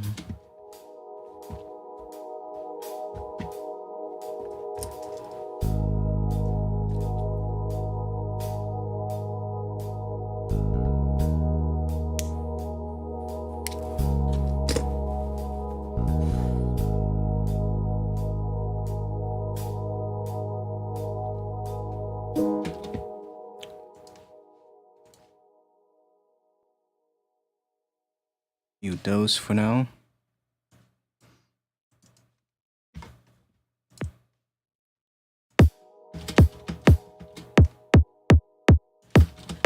That's distorted and loud. Why is that distorted? Ah, that's why. Just get rid of that. Nothing on here. Okay, good. So now it should sound cleaner. Definitely.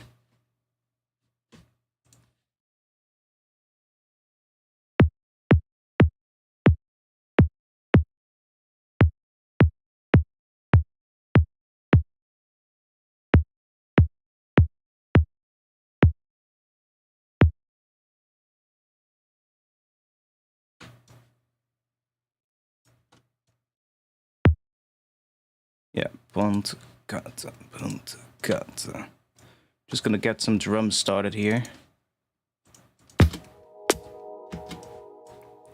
Gonna have to change the snare patch, but that's fine.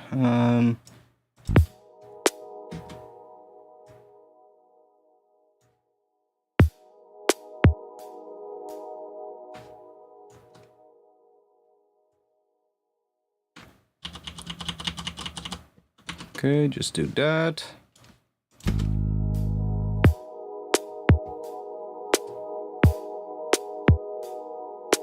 And then here, let's bring these in as well.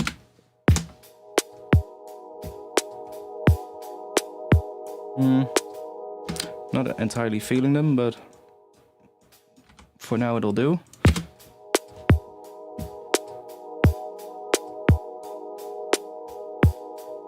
These are just synth drums, these are not.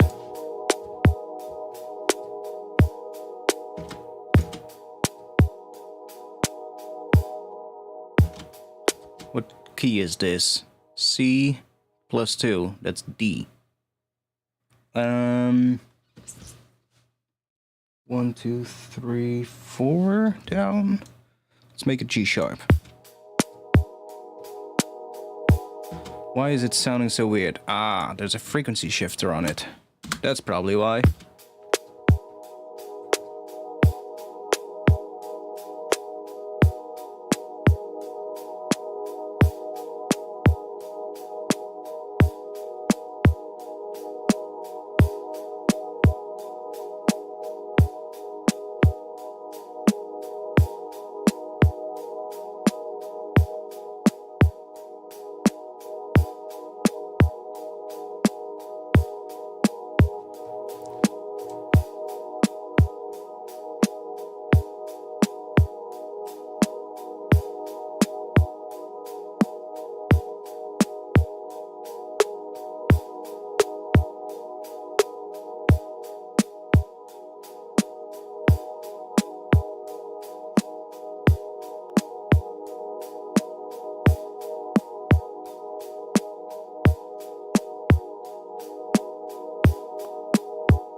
What is nerve-wracking?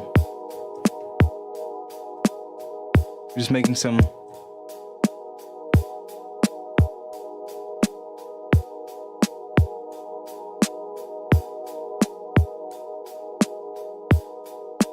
Just making ourselves a bit of a nice snare.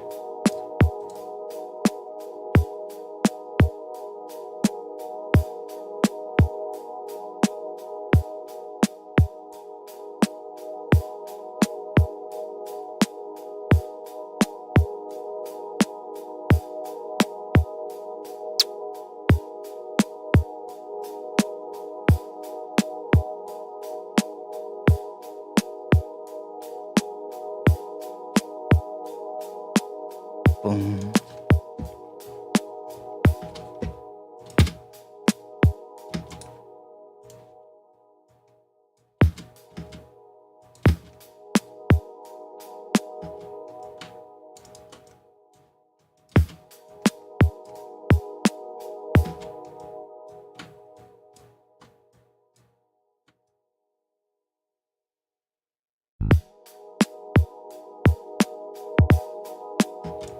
Oh yes, but should we do maybe that? No, we're gonna do this. That's better.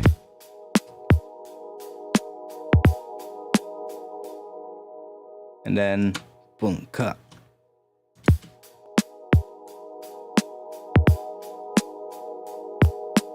Yeah, that's nice. Let's just do that.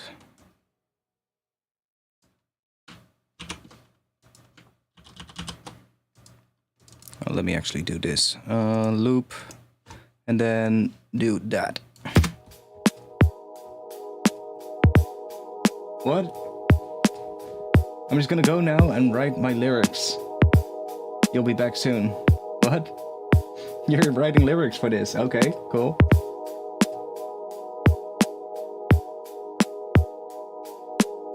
I bet you have thousands of old school breaks. Yeah, I do. I have so many of them. I actually split them off from all my other samples because they indeed get like copyrighted on streams every now and then. Like I have a whole folder here, sampled breaks in like Rex format, and it's like literally, well, you can see that. It's like literally just breaks upon breaks, but like a lot of these, if I play them, and I know there's one of them somewhere in here that I played earlier on a stream, and the stream got copyright claimed, even though I played it for like, I don't know, it was maybe like 3 seconds or something. It just they claimed the entire stream, and I was like, oh, yeah, well, there's not really much I can do, because I indeed used that piece of music in the stream. So yeah, I mean, I'm not gonna sit there and lie about that. So yeah, I would rather not use them on stream, exactly. But it is something I would be able to see and work in something like this. I would probably do that off stream, you know, just off stream, play around with some breaks and get some stuff going with that. For now, I want to, you know, just do it this way, because that way we don't get any copyright issues.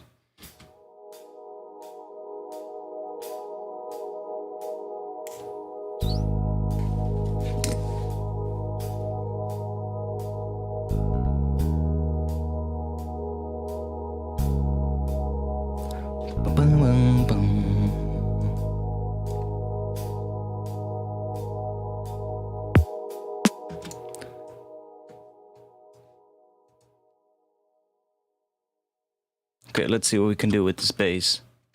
Bum, bum, bum, ba-dum, dum, dum. We need something, I don't know.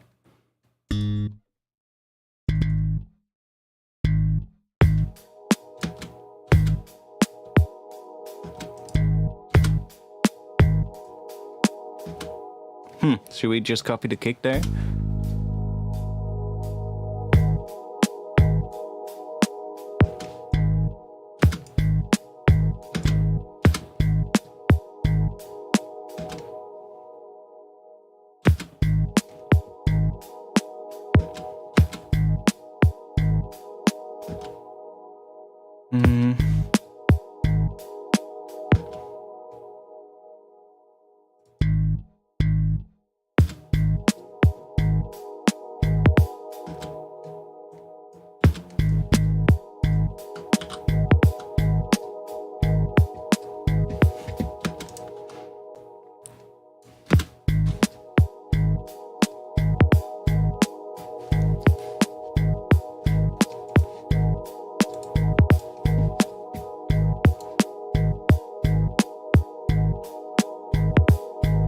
Oh, there's already one on here.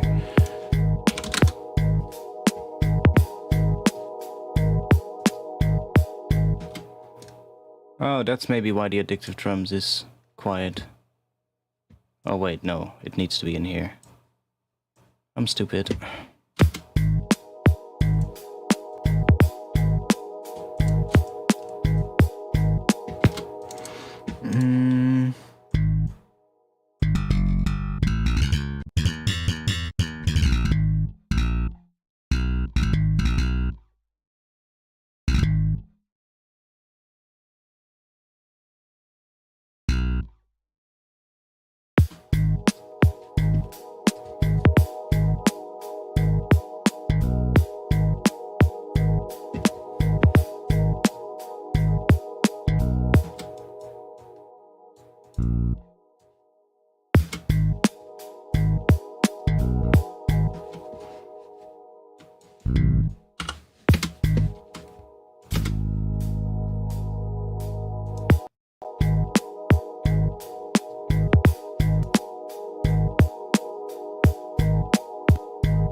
Oh wait, let me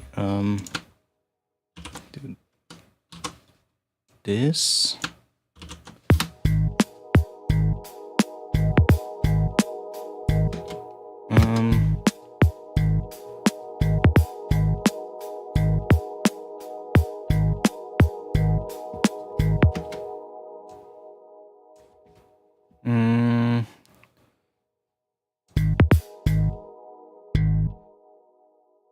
Triplet grid.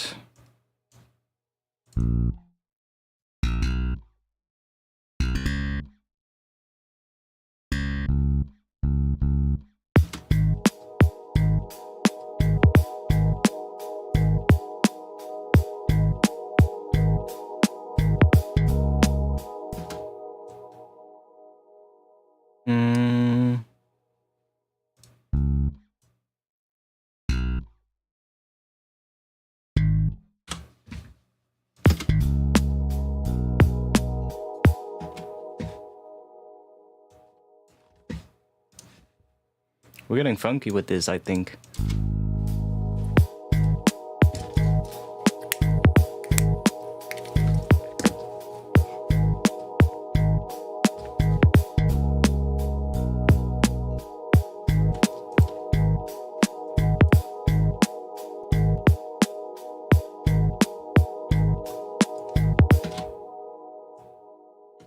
And then we're not gonna have this one here.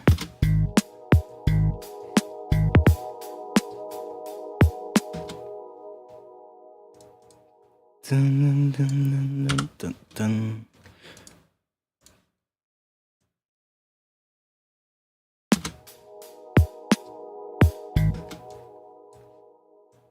What if we do this and then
do, well, like I said earlier, G sharp to D sharp kind of works because that's a perfect fifth, right? So you kind of have, let me.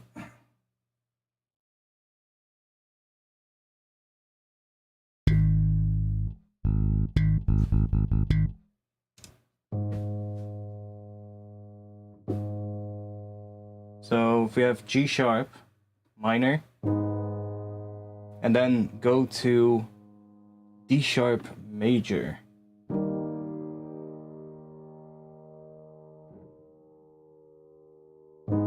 Let's see, how can I voice that? I can. Oh, oh yeah, that should.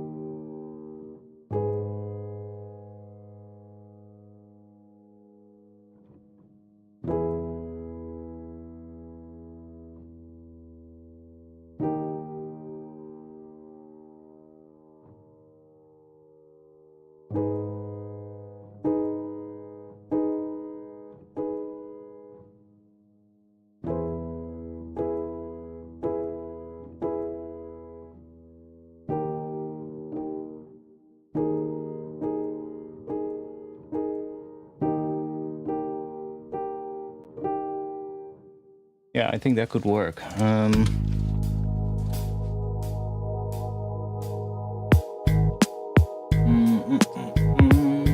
Let's see. I'm not too familiar with the skill, so I really can't play it that well. But it's fine.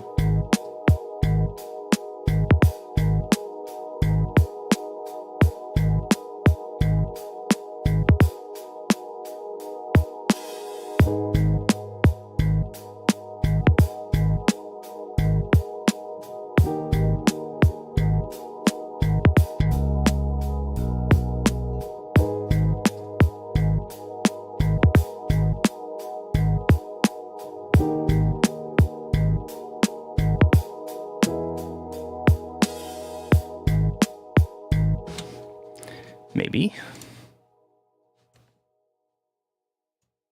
But look at this. Let's see. Now we can actually see. Look at it, how little latency we have compared to what we did earlier. Like, I'm still a little bit behind, obviously, because there's a little bit of latency. But like, look at that one. It's dead on. Yo, Gonche, thanks for that one.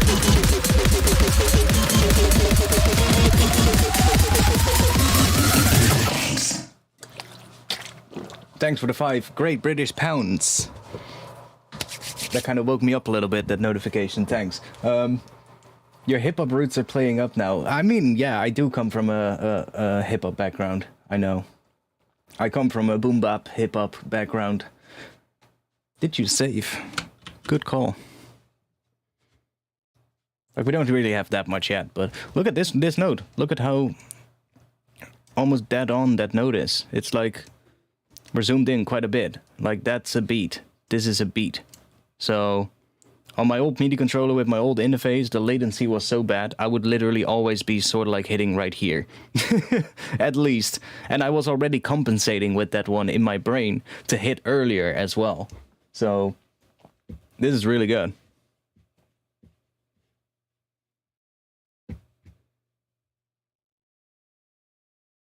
Sorry to disturb. No, that's good, man. That's good.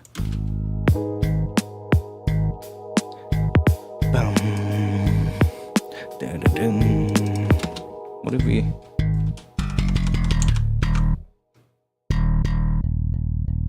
We need more...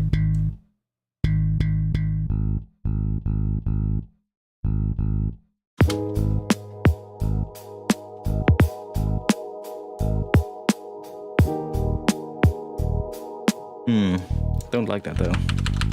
We can have this stay on that, I guess.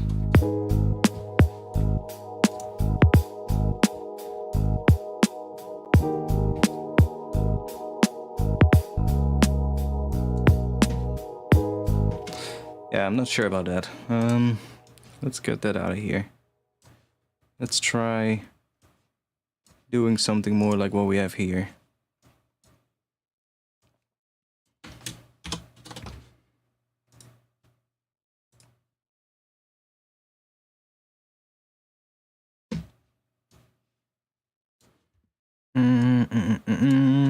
Which would be...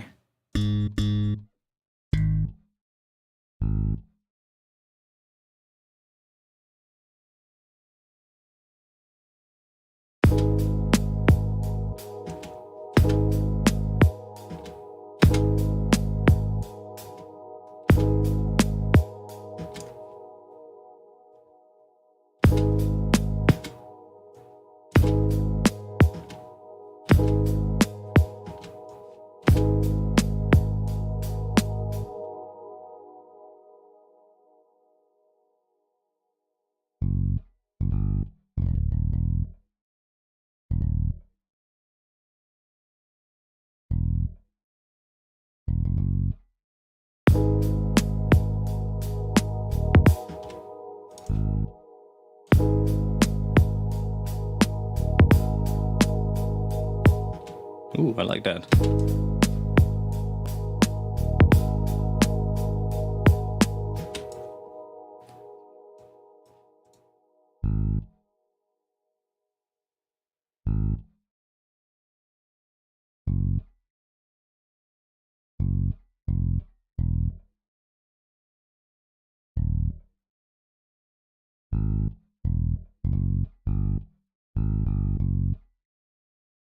It's not harmonic minor though, but...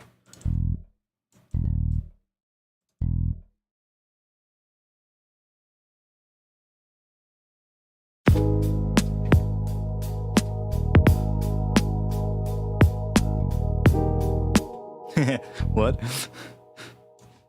Oh, it's going to D sharp here.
I'm gonna try out E instead.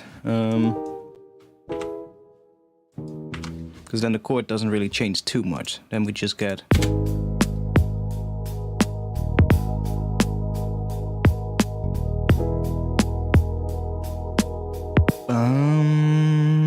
Yeah, that sounds a lot better. If we have this and then... that. So...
Ooh, that C sharp to D sharp also works well.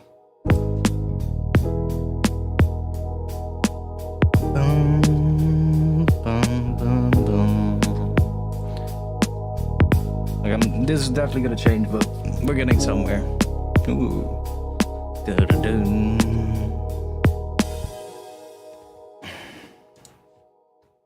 But now these are playing harmonic minor, while the rest is not, I think. Interesting.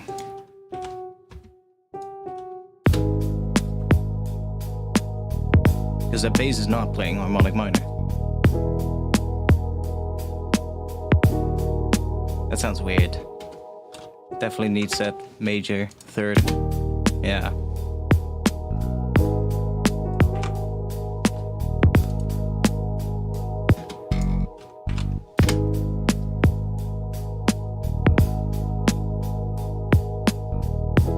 I mean, that works too.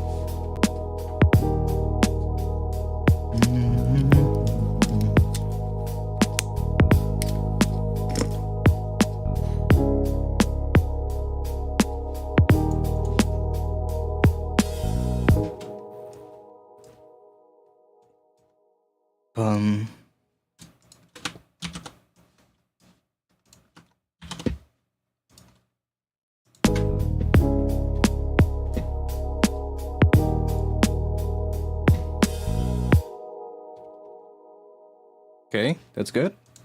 And we can have the... Yeah, this one can just continue.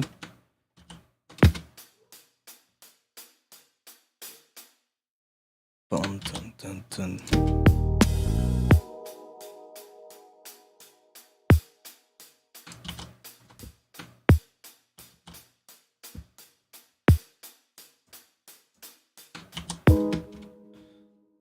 Get these out of the way.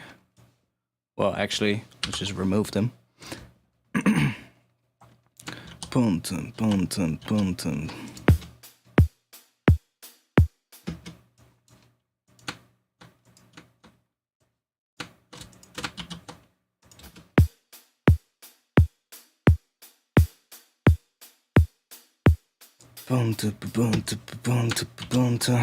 We'll do something here. Dun dun dun bum dun bum dun dun dun bum dun bum dun bum. We'll do something nice. Bum.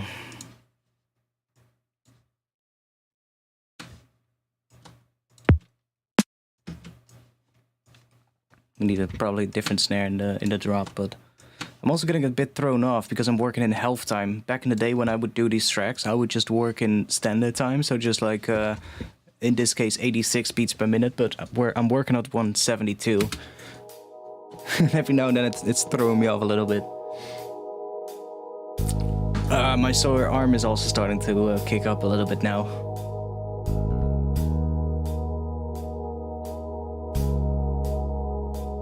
Bum bum bum.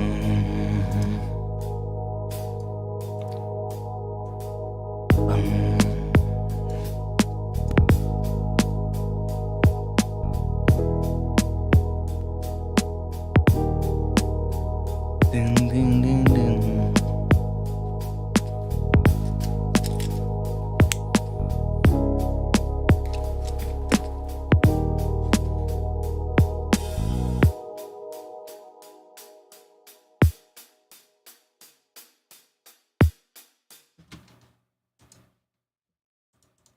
I'm not liking the piano,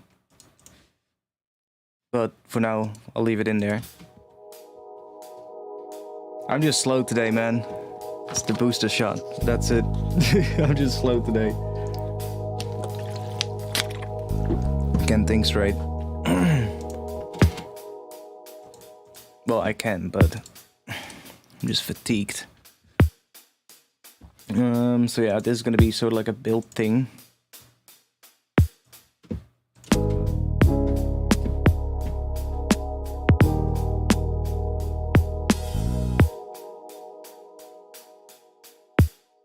Okay, so what if we do bunt,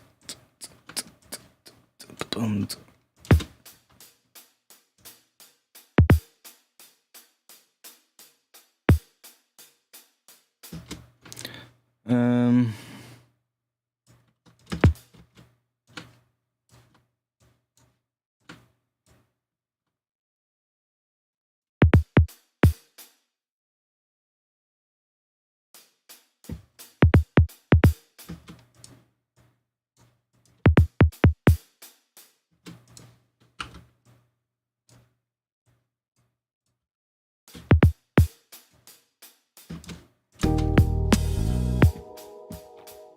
No, just the first booster.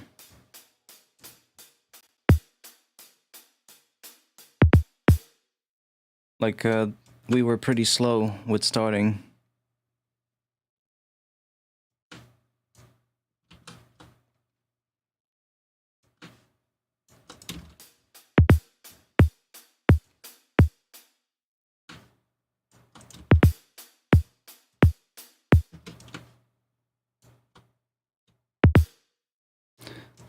Ta-dun.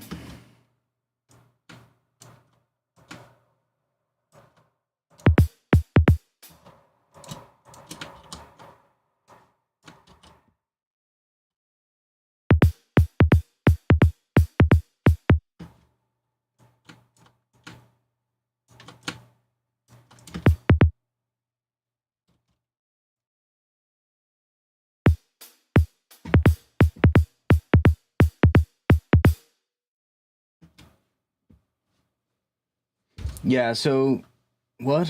So in total 2 shots? No, like I've had my first and second vaccination, and this is just a booster shot. So what is that, the third? I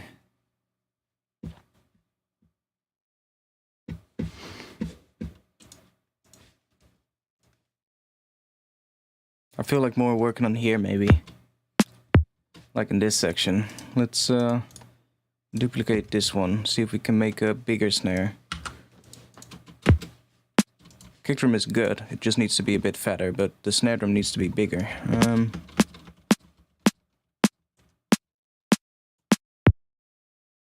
That's the volume of that.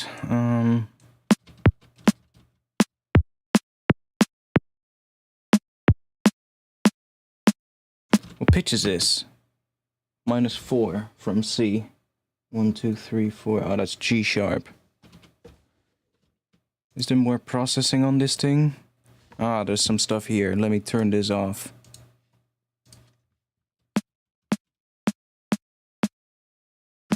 Okay. Then we have, that is the pitch thing, and then this is the noise. Let's... There we go. We need more of that.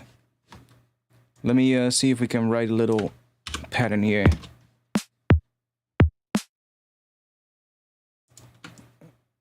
Cut that. Let's do that real quick.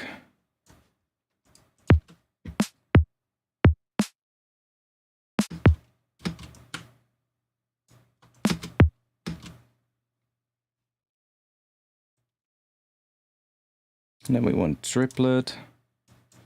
So we can have that one hit right there.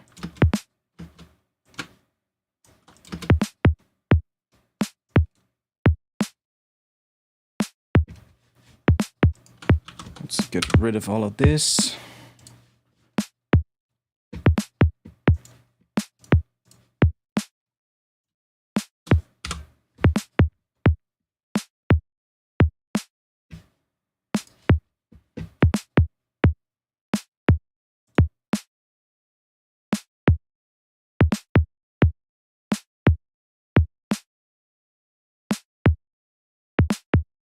There we go. It's going a little bit too hard into the limiter. That was making it distort a bit.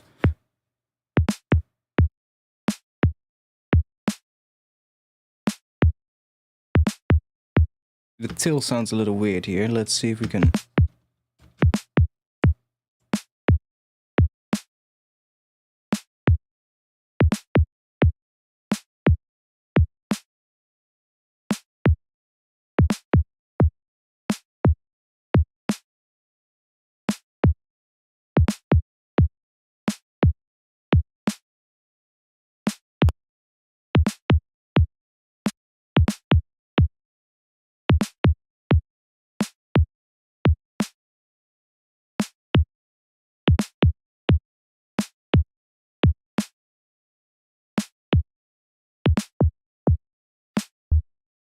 Let's do this real quick. So that's the volume.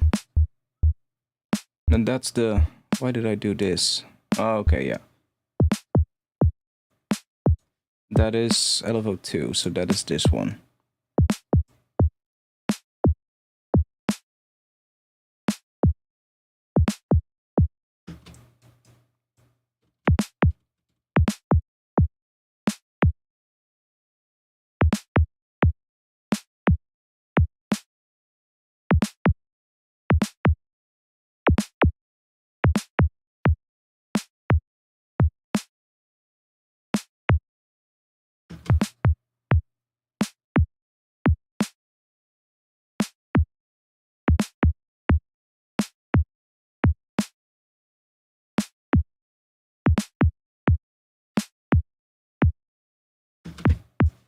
Why does this kick sound so weird? What is going on? What note is this? C3, right? Yeah, C3, okay. What did I do here? Maybe it's... That's too high. That's the right pitch.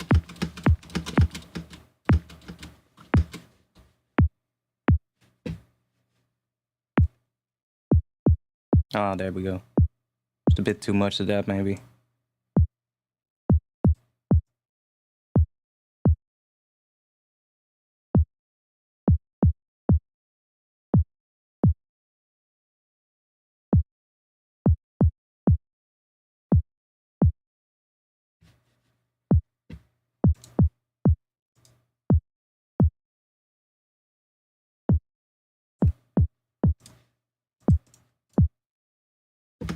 We can try, this is D sharp, so that's that. Let's try maybe going down to -4.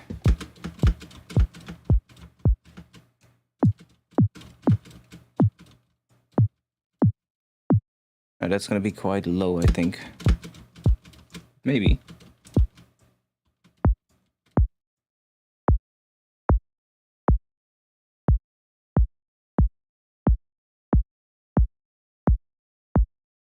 Yeah, this is pretty deep, actually.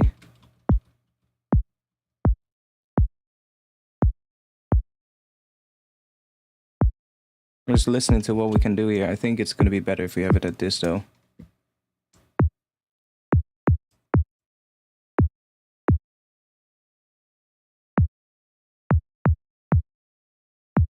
Making kicks is such a fucking rabbit hole.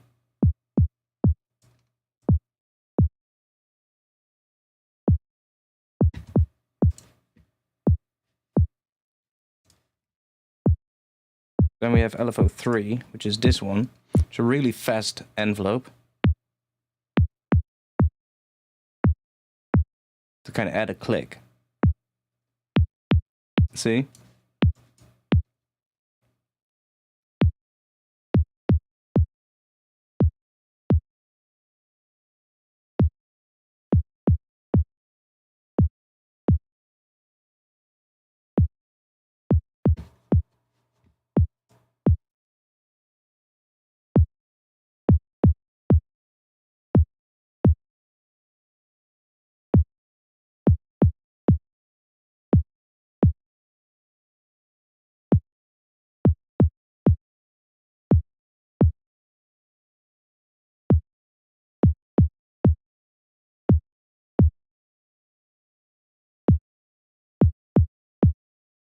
It's a better kick now.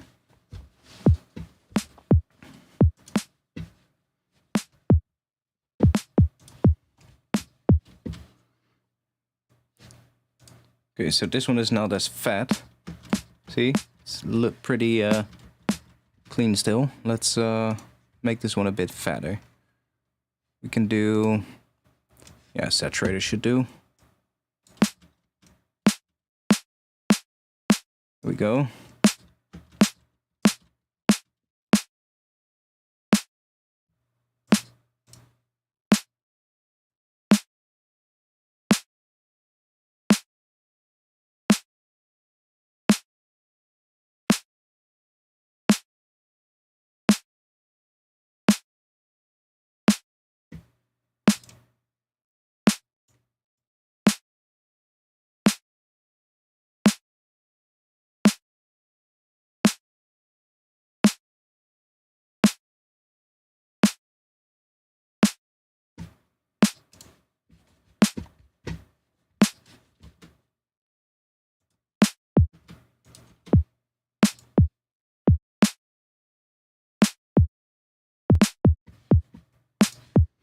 Let's go in here. Let's add some noise.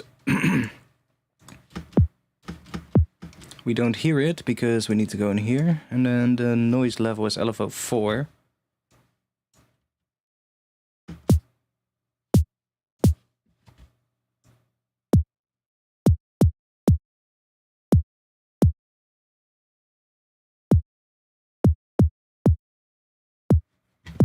Yeah, I have used Kick 2 in the past, but I just like it like this. I don't know. It's good though. It's good for sure.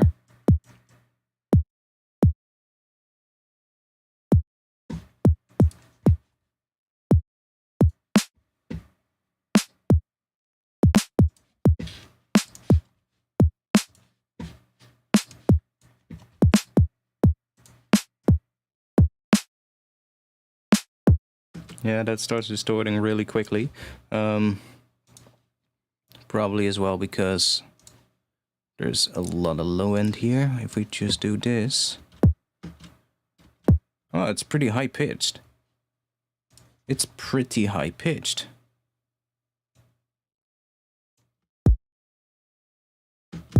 Maybe I should go for that.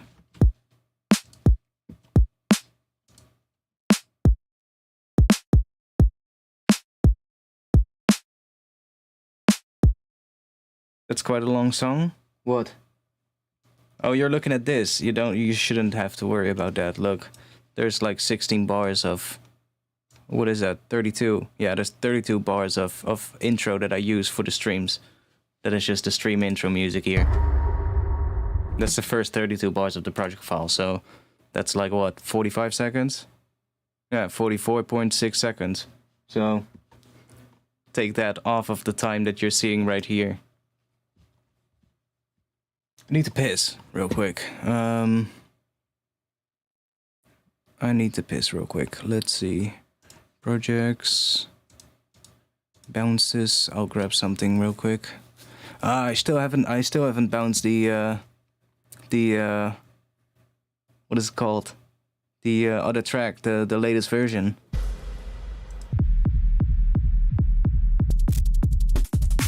Oh yeah, sure, you'll get that one. I still need to finish this track, actually. You'll get this. It's a nice atmospheric intro. And then some interesting bass. I'll be back in just a little bit.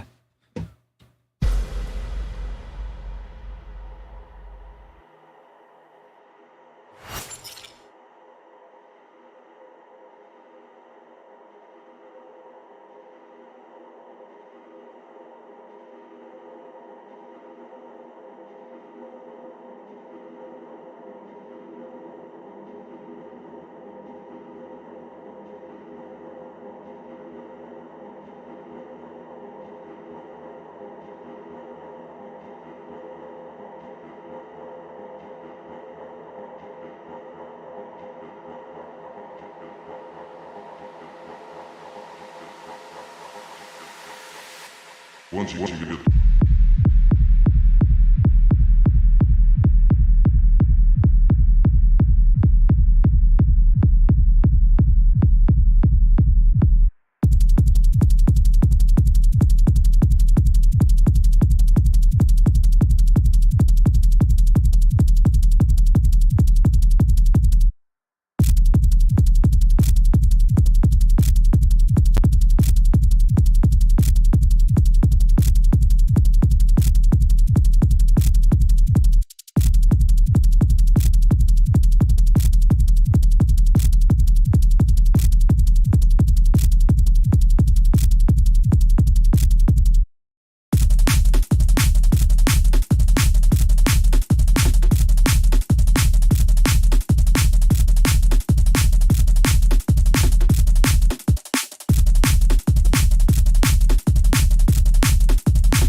thought that that one was going to be more interesting.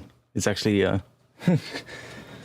it sounds good though. It sounds good. It just needs something else on top of it, but I have no clue what. I'll figure it out at some point. Not really one of the tracks that I'm feeling like going back to very quickly. Man, I'm feeling tired, man. Cracked open a Red Bull, see if that helps, and if not, then I'm probably gonna call it a night. Because I'm, yeah, the booster shot is hitting me, I guess. Anyways, let's get in here. Bum.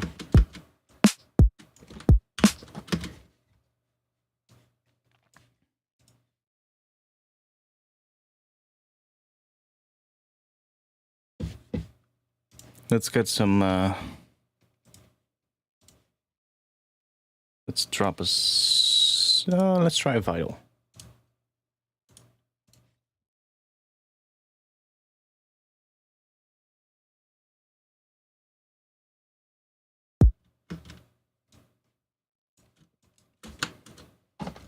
Let me just put in that.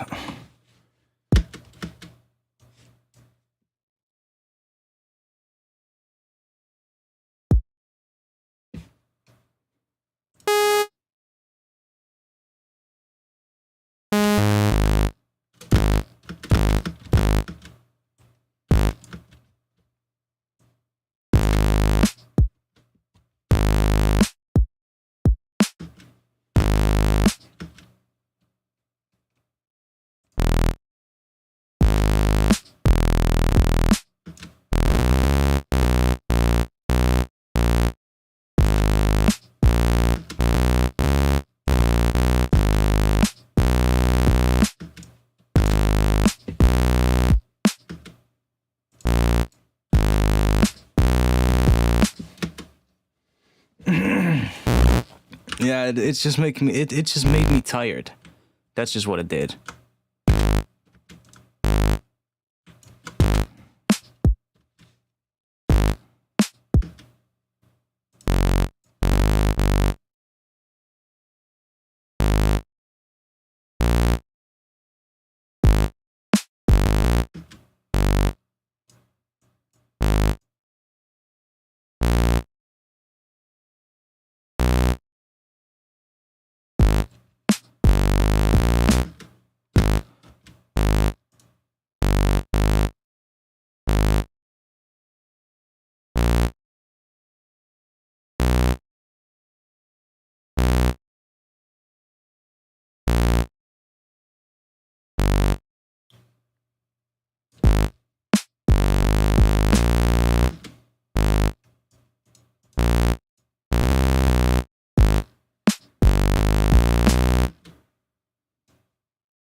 Let's drop another kick in here.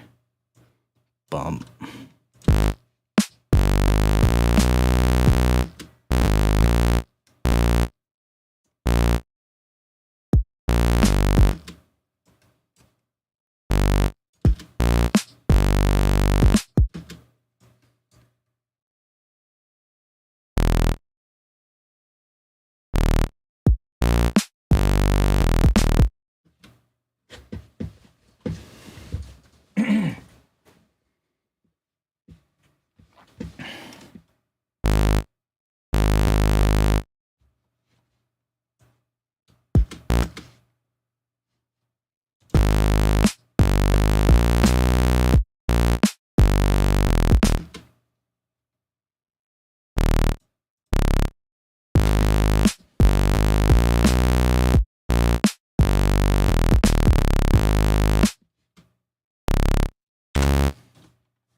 Let me drop.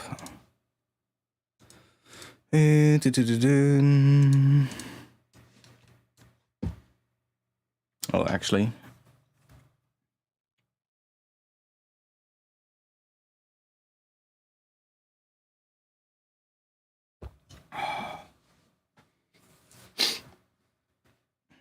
Let me group this one. Drop this on the group. And I'll just do it to the sidechain triggers.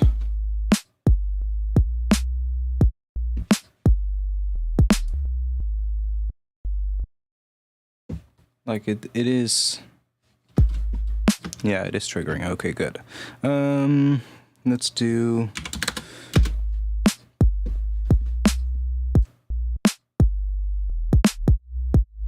Yeah. So now we can just work on this patch, and we can just make it pretty loud, and it doesn't really matter. Like we have the sidechain now, so.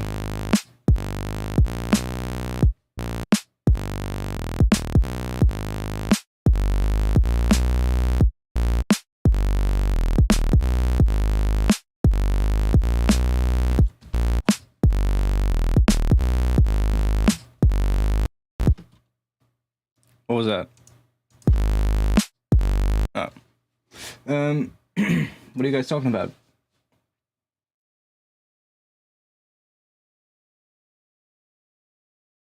Oh, you're talking about what? What are you guys talking about? Oh. What's in the Discord?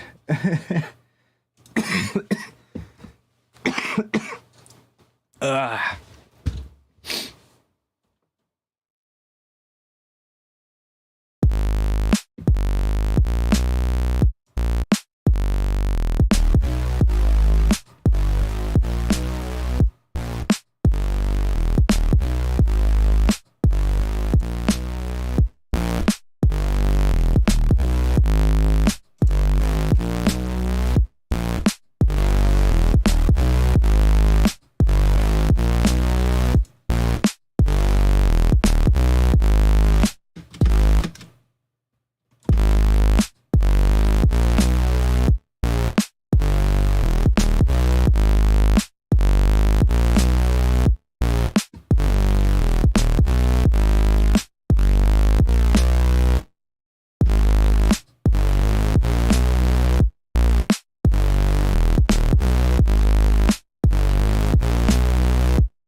Just have a little bit or something. I'm not sure. We'll see.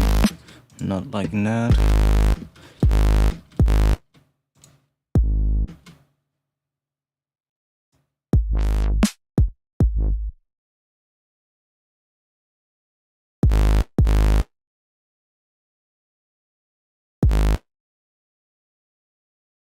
No, that one. This one needs to be direct out.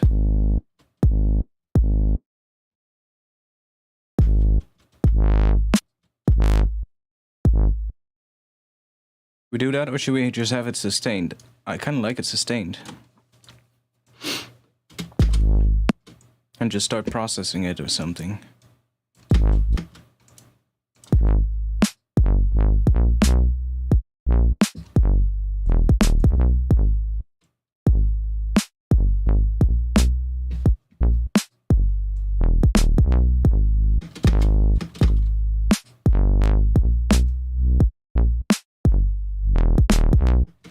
Yeah, I think I like that more. Just, and then we'll need to process the shit out of it. Let's play around with this one here. See what this is gonna do.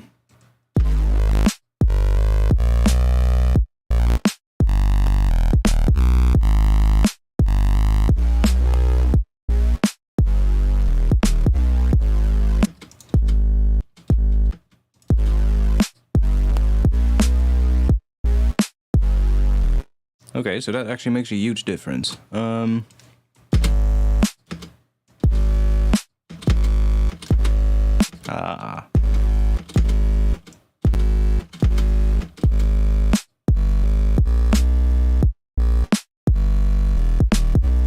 Ooh, that's nice.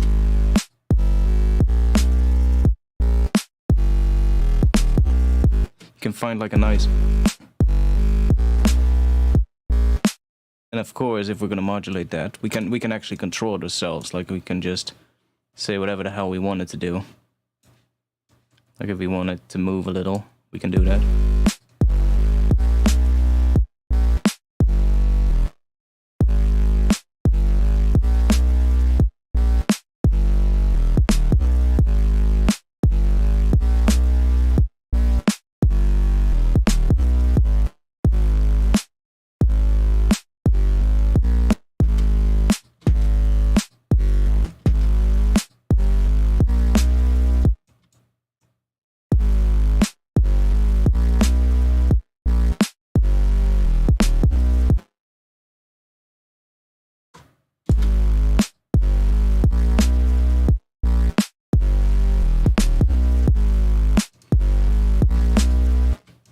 Oh yeah, we can finally use it on stream. Hey, we can finally use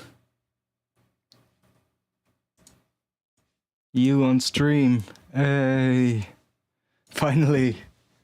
I was in a couple of in the last couple of streams. I was so like, oh, I wanted to use Riff, but I couldn't because I already was on the new version, which wasn't out yet. So.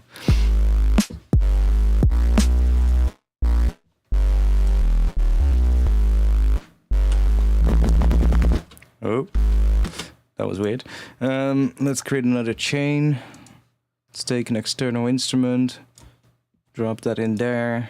Say, what is that? Track 18? Yeah. Track 18 into Rift. So now we have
ooh.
So let's play around a little bit with this.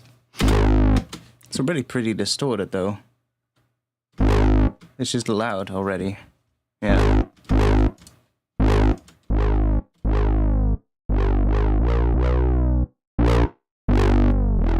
Let's use it without that. Let's see what we can do with the rift.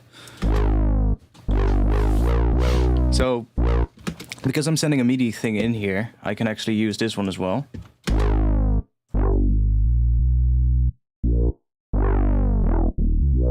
And this one has some pretty cool filter shapes.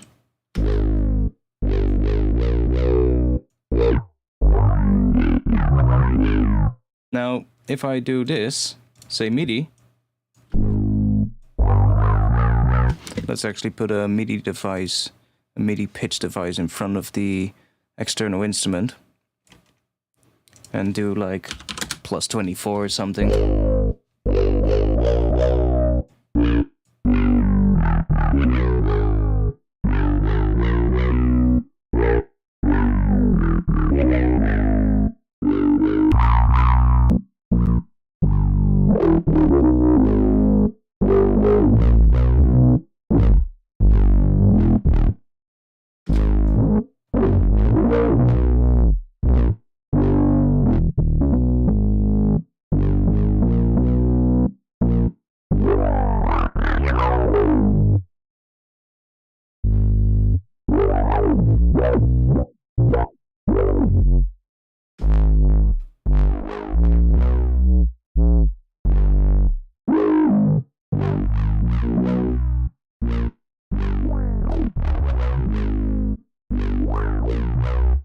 So many weird filters in here, by the way.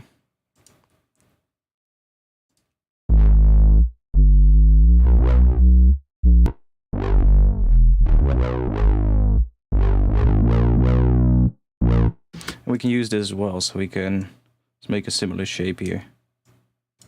Something like that. And do that. And then assign it to here, maybe.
So if you do this, assign a modulation to here, and let's assign a modulation to here as well.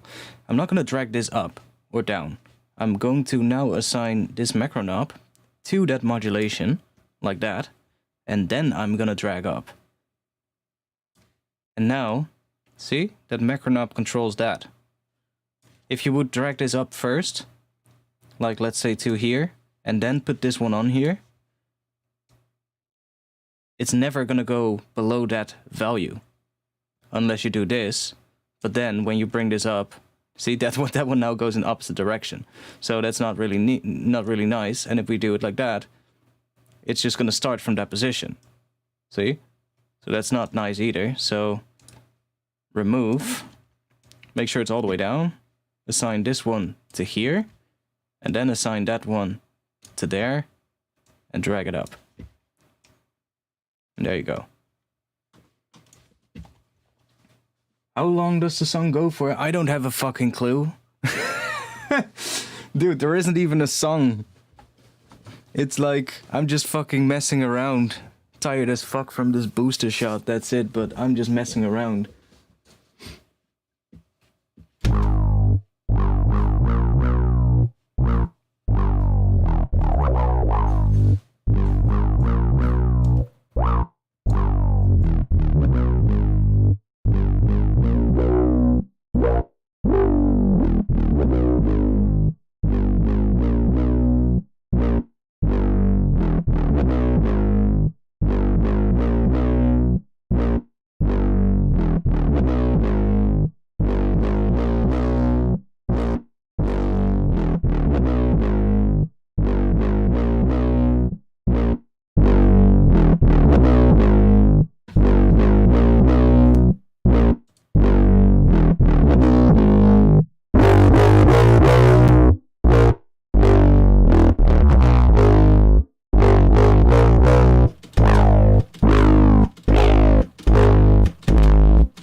G sharp, harmonic minor.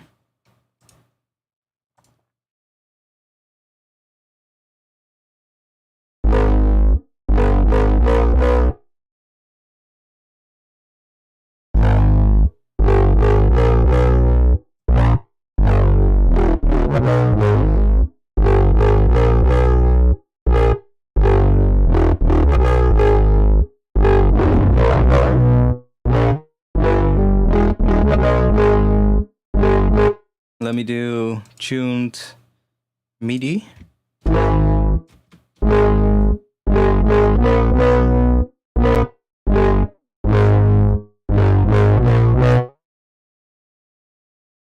Can we set this to D sharp?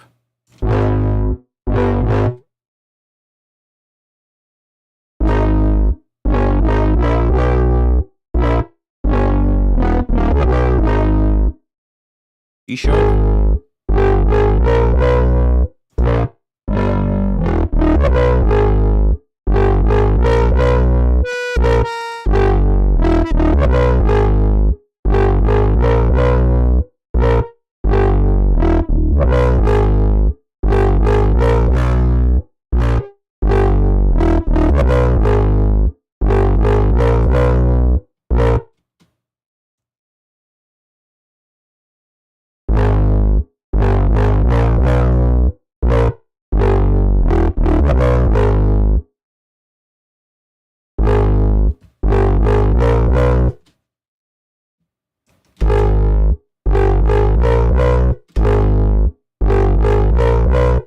It's loud as hell. I'm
Yeah, I switched it here. So if we, like, this is no clipping.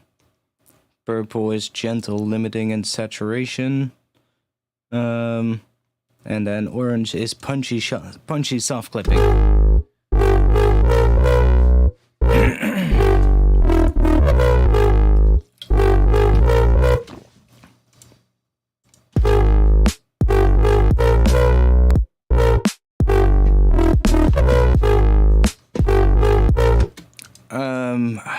I'm not feeling today's stream, man. It's just, I'm tired. Probably gonna sleep and chill and maybe stream tomorrow if I feel better.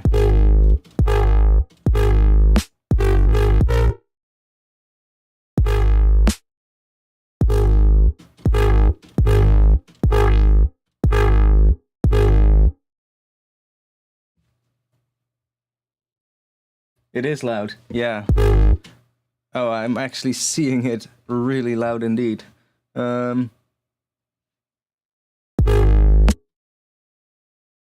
Okay, that's really loud.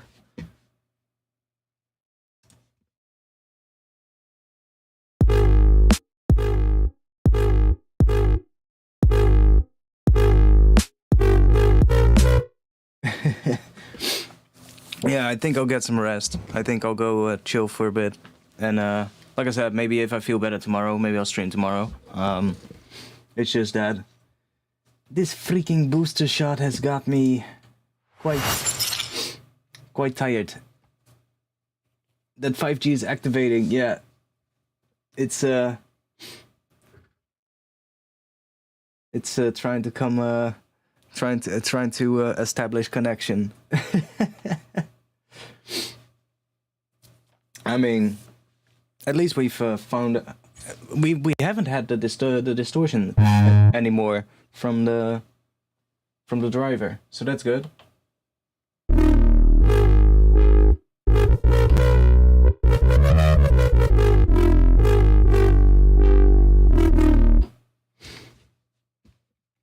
Yeah, I'll just see. I'll have to hopefully feel a bit better tomorrow. That would be great. They usually say it lasts about a day.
Yeah.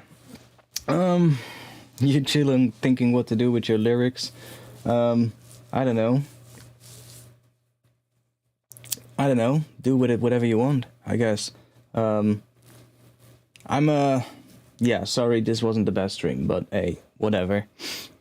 Does the light guide sync with Ableton skill selection in the piano roll? Ooh, good question. I don't know. Let's see.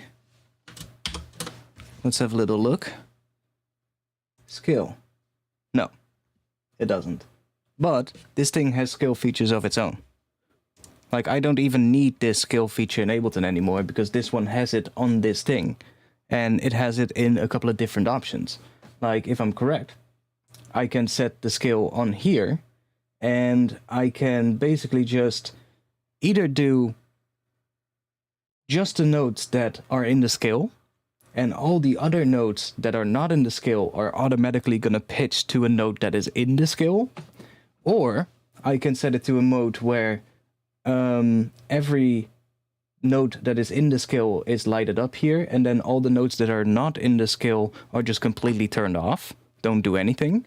And then there is a third mode, which highlights the skill on the lights here on the keyboard, and then still allows you to play notes that are outside of the skill, if you want to. So that's really cool. I haven't figured it out yet. Oh wait, here, skills. Skills. And then skills. Root. E sharp. We have harmonic minor, there we go. How do I make it visible then?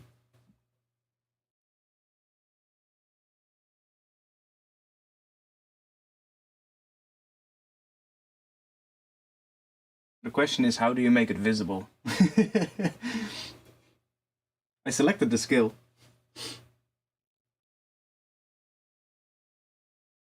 Not sure how you bring it to the lights though. I'll have to look it up and actually go and look into this one and see how all the features work.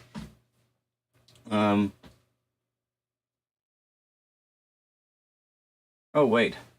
Shift. There we go. Shift and then the skill button. So now it highlights the notes of the G sharp harmonic minor skill.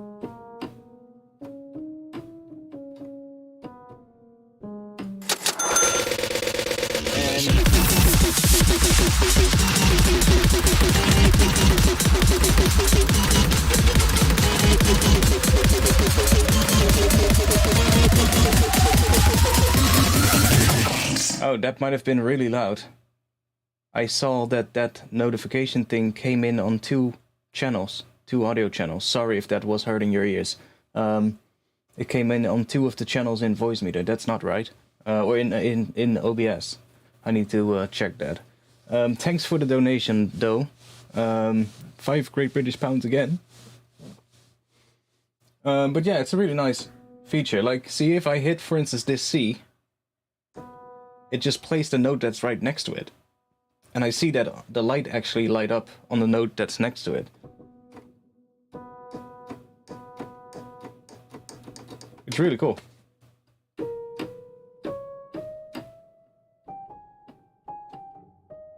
Like now you can literally just play anything and it's always going to be correct. So I don't even need it anymore in Ableton, which is quite nice. I'm not sure. Okay, this is the snap, filter, display only. If I do filter, yeah, then the notes that are not in the skill don't even do anything. And if I set it to display only, we can just play every note, but it highlights the skill. That's really, really nice. I like this so much. Because, like I said, I'm not that good of a player, right? I'm not that good of a keyboard player, but just having a keyboard that has all these things just kind of, you know, it's more inviting to start learning more, you know? It's more inviting to start playing. Yeah, it's the Novation 61 SL Mark III.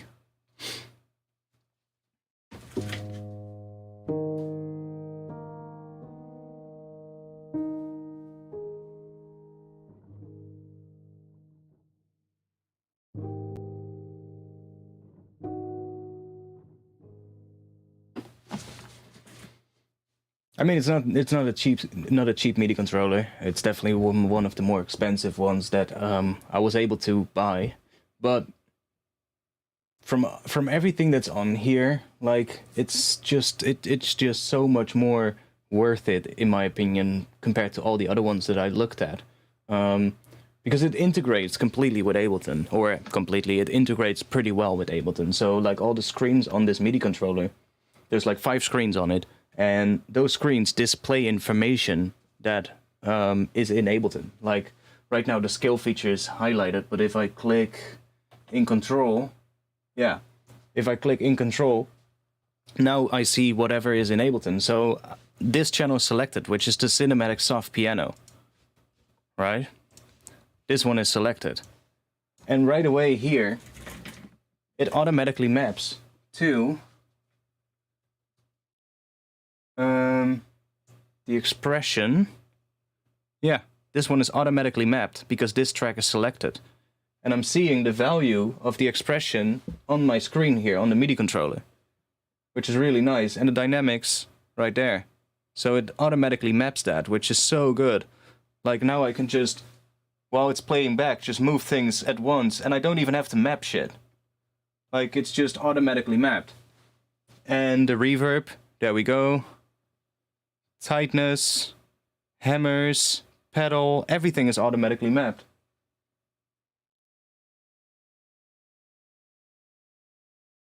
And if I click down, what happens? Oh, if I click down, I can actually access all the other things as well, like the mic values. I don't even have to touch my mouse anymore with this thing. Like, I don't even have to touch anything. I can literally just start moving everything. Do you get macros with it? Well, like I said, it integrates with Ableton. And there's, on the MIDI controller, there's basically a button called In Control. As soon as you hit that, it takes control of Ableton, basically. You can still use Ableton with your mouse right now. I can still do everything. But by doing that, it kind of syncs with Ableton. And the things that are selected on Ableton right now, I see on the screens on the MIDI controller. Like, you can't see it, but I don't have a camera set up that I can show it you with, but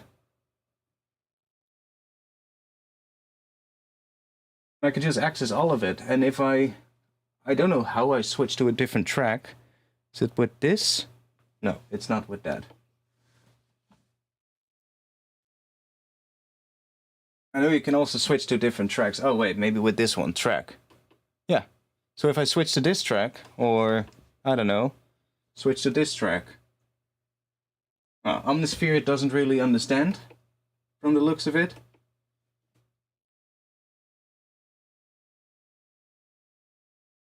Oh, for instance, this track, which is an addictive drums with a saturator on it. It automatically maps to the saturator right now. See, I can move the drive right away. Clipping style. So that's so nice, just having this auto map feature and that everything just maps straight away.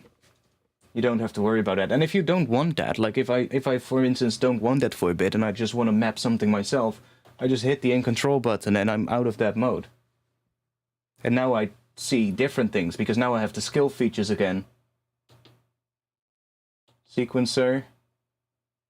Like I can use this sequencer, I think, and send it to an instrument in Ableton, and then just record the MIDI coming out of the sequencer here on this MIDI controller. Like there's a fully fledged step sequencer in here as well that you can use. Like arpeggiator is in here, I think. Yeah, there's an arpeggiator and a sequencer, and you can record that MIDI in your DAW as well. So it's like super nice. I'm really gonna have to dive into this MIDI controller and look into every little thing because I haven't yet.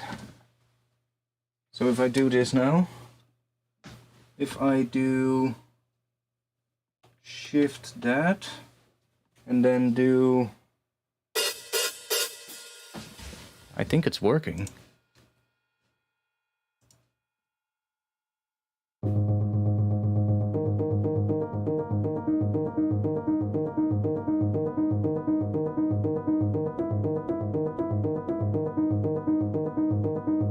Like that's just coming straight out of the keyboard. It's not, there's no arpeggiator in Ableton.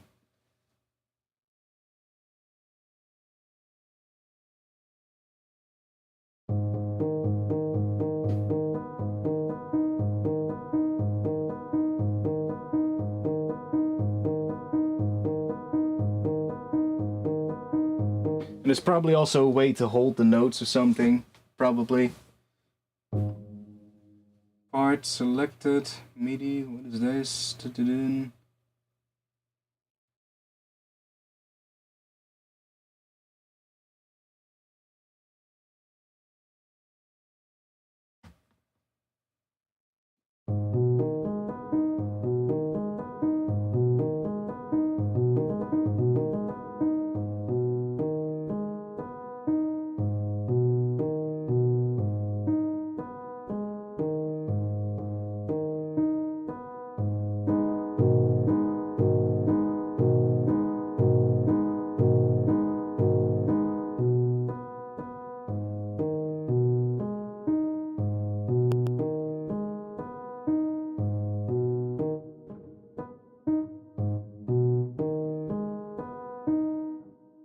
Yeah, that's gonna be really a lot of fun. And if I'm correct, like let's just try it real quick. Yeah.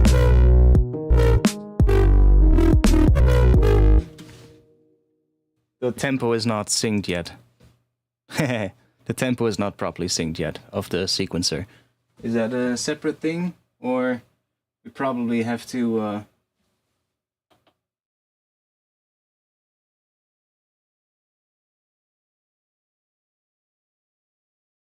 Not sure if I have to do that myself. Like I set it now to 172. So if we would record this now, we should be able to record an arpeggiator thing. I can also launch the recording from here, which is really cool. Just... oh, then I need to be in control.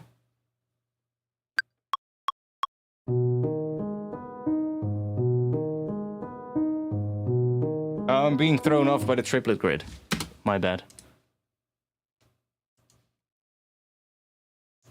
Yeah. That's pretty much in time. So, yeah, that's nice. Just having a sequencer on here, that's really gonna be good.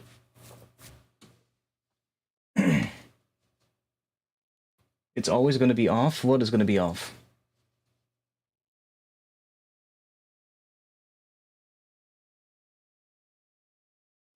Yeah, indeed. If you have a hardware synth or a hardware device of any types of thing, you can basically hook it up through this MIDI controller.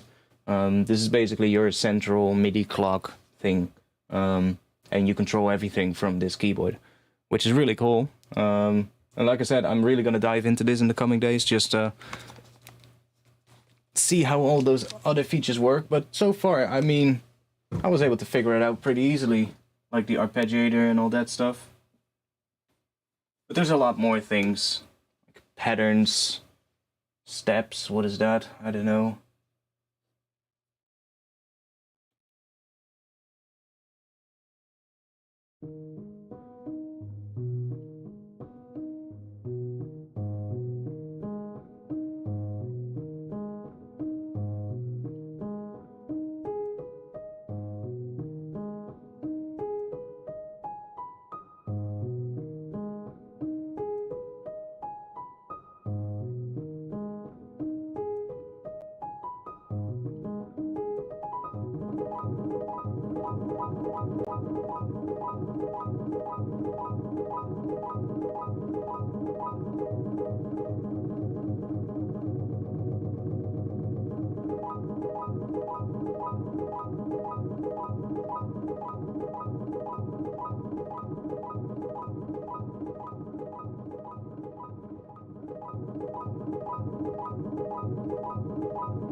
Like, you can make it just generate random notes from whatever note you play.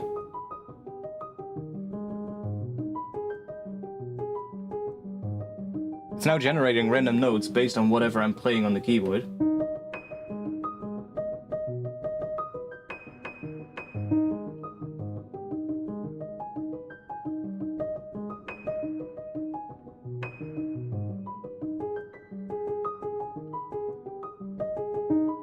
That's so easy for, like, getting inspiration for things. Like, just to show, real quick. Like, you might be thinking, but that sounds a little weird. I probably should get myself a sustain pedal with this as well. It probably is, I can probably buy a cheap one. Just so that I have one. But, like, if we put... By the way, I'm making a preset pack for Vintage Verb. So I'm gonna be dropping a nice pack with stuff, with presets.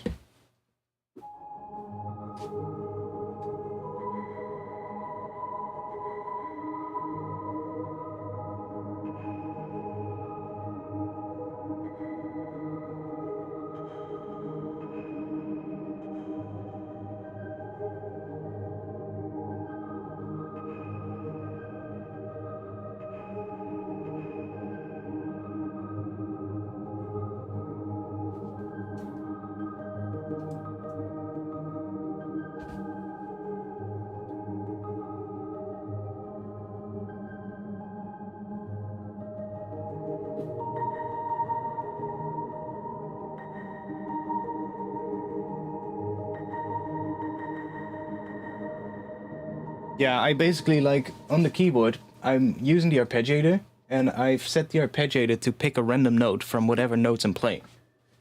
And then on a 1/8 note pattern, so it's literally just whatever I play. If I just play one note,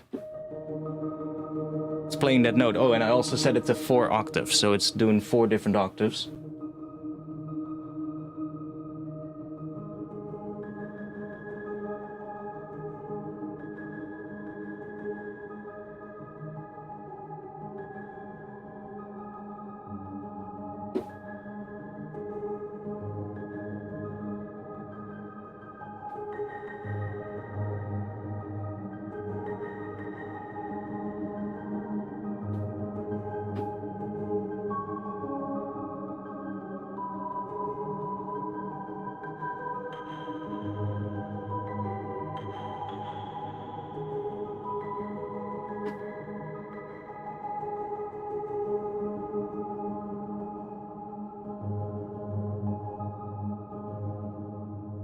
And it's just sending a MIDI signal into Ableton now, so it's literally just sending something we can record. We can just say...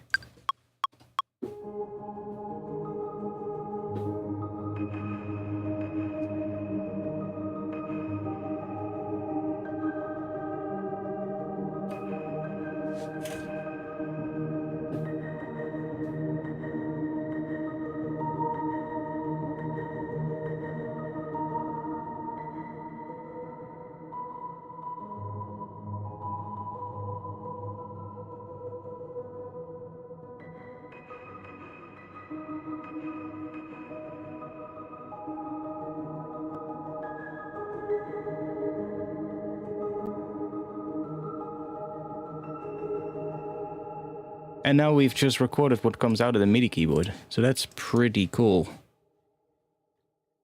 That's a feature that's going to be really helpful for generating ideas and stuff like that, and background elements, like stuff like this. If you just want to have like some reverb cluster thing in the background, like something like this, just have like a long reverb on it that's fully wet, maybe even a longer one, like, I don't know, 20 seconds.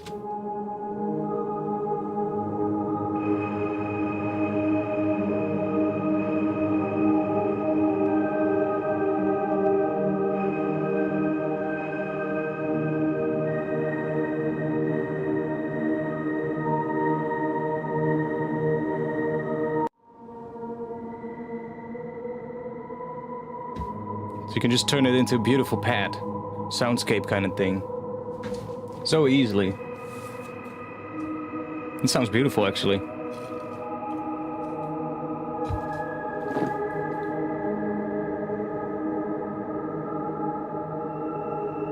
It sounds really nice. So yeah, and that's just literally just setting the keyboard to a scale and just playing around. Like, let's say I need, like this thing in the intro, remember what I added? This, what was it, that pad from Omnisphere?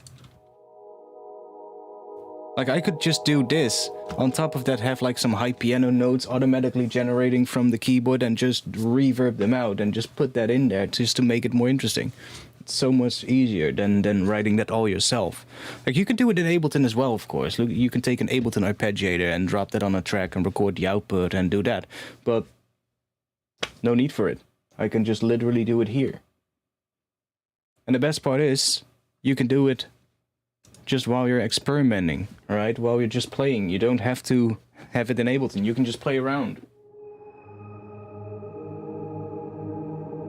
Let's use a note that's out of the scale. Let's see what happens.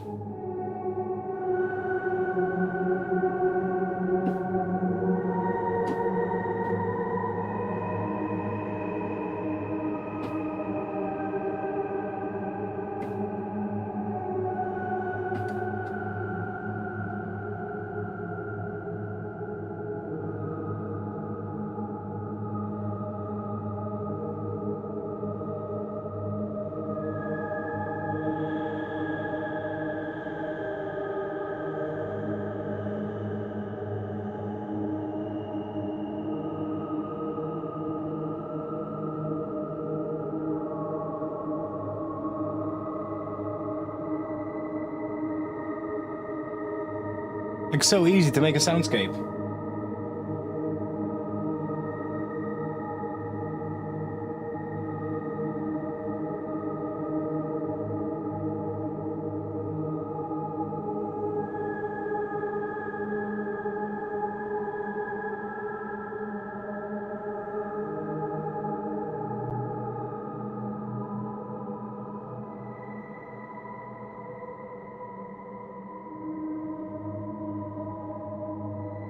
And it's also generative, right? Because it's using random notes from whatever I play, so it's never going to be the same.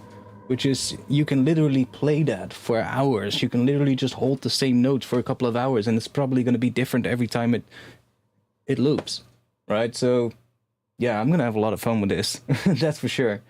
And just having everything mapped straight away, just like the stuff in like, ooh, I wonder if it also automatically maps to contact. That would be sick. Like, just open up a contact library and it automatically maps. We can try. I'm gonna end the stream after that though, but let's just try. I want to see contact. See what happens. It's having like instant inspiration, yeah, which is so good. Just grab strings. Like if it automatically maps to the dynamics and the vibrato and such, that would be sick. In control. No, it doesn't. It doesn't. But if I do this, does that work? No, that doesn't work. You have to do it through the contact thing, probably. But I could also always assign this, yeah. I can drag to knob a fader, like that. Now that is assigned to the dynamics. And now it shows up on my MIDI controller. So if I want any of these, I just need to do that. Just do this, boom. Oh, that one doesn't. Vibrato. Yeah, that's the vibrato. Well, it is showing up. It's only showing one of them, though. Which I assume is because I need to do this. If I do that, yes, that, and then that. Now they all four show up on the MIDI controller. I just need to make sure that they're here. That whatever parameters I want to have automatically mapped is basically, if it's an instrument, I just need to make sure that they're here. And that way, they automatically show up. So right now I have the dynamics, vibrato, reverb, and the expression. See, so a little bit of a workaround, but it still works. And the only thing I want to figure out is how to make these show up on the lights here. I know you can do something like this, so let's go out of the arpeggiator, go out of the scale. So then there's zones. Ah, zone 1.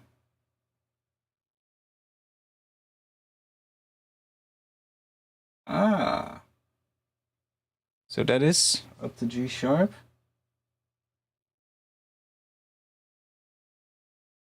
Only thing I'm not sure is how do I send it to...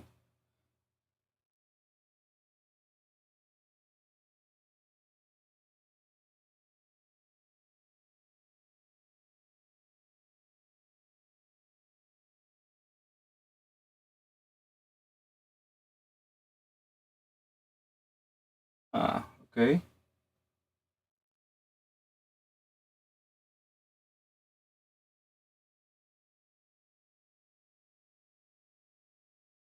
I'm wondering how I can, I think I can actually make it work.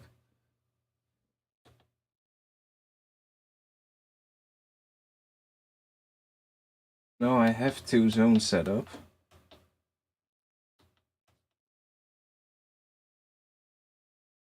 The only question is, shift zones on.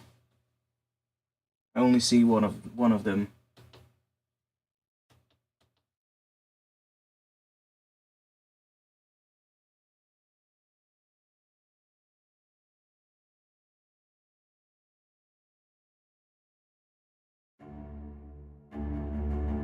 See, I need to move that one down, so I can say this one. That key, I can move it down. So I can say like go all the way to whatever that key range is and set that up. I'm not sure if I can save that. I'm gonna try, see if I can save those things, so I can save my favorite sort of like libraries with the key switches already sort of like saved. I'm not sure if I can do that. I'll have to see. But it's pretty cool that you can set up ranges on the keyboard and then have like different ranges for different instruments. Like right now it controls the same one as the other one, as the other zone. But you can have like, I don't know, let's say you're gonna have like cellos, violas, and violins. You can have the low part of the keyboard be the cellos, the middle part be the violas, and the high part be the violins, even if they're on different tracks and in different like contact instances. You can still do that. Or you can have them in one contact instance and then just have them like look at different MIDI channels, I think. I think you can just have like different MIDI channel ones and just control them all from one keyboard, which is pretty cool.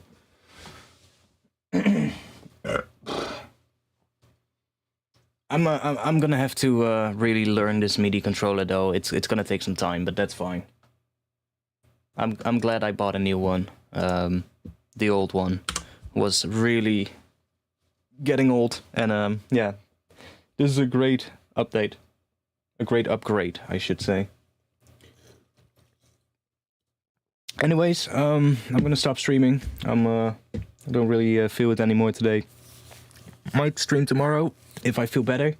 If the you know, the booster shot is waned off a little bit. I don't know. Have a good night of sleep, and then see how I feel tomorrow. If I feel better, then I'll probably stream. I'll let you guys know on Discord. So if you wanna join the Discord, if you haven't yet, then you can do that using this link right here, and I'll see you guys again soon. Don't really have much to play. Well, hey, distortion is back. Distortion is back. But as well, I'll probably just reboot my computer. It's probably gonna fix it. Do you guys really don't hear that extra distortion? I clearly hear it. Anyways, whatever. I don't have any music then to play during the outro. I need to figure out all the settings properly. Anyways, I'll see you guys again soon. No, you're not. Okay, well then I'll play it for you guys. You'll have it without the distortion then. I'll be back again soon. Peace.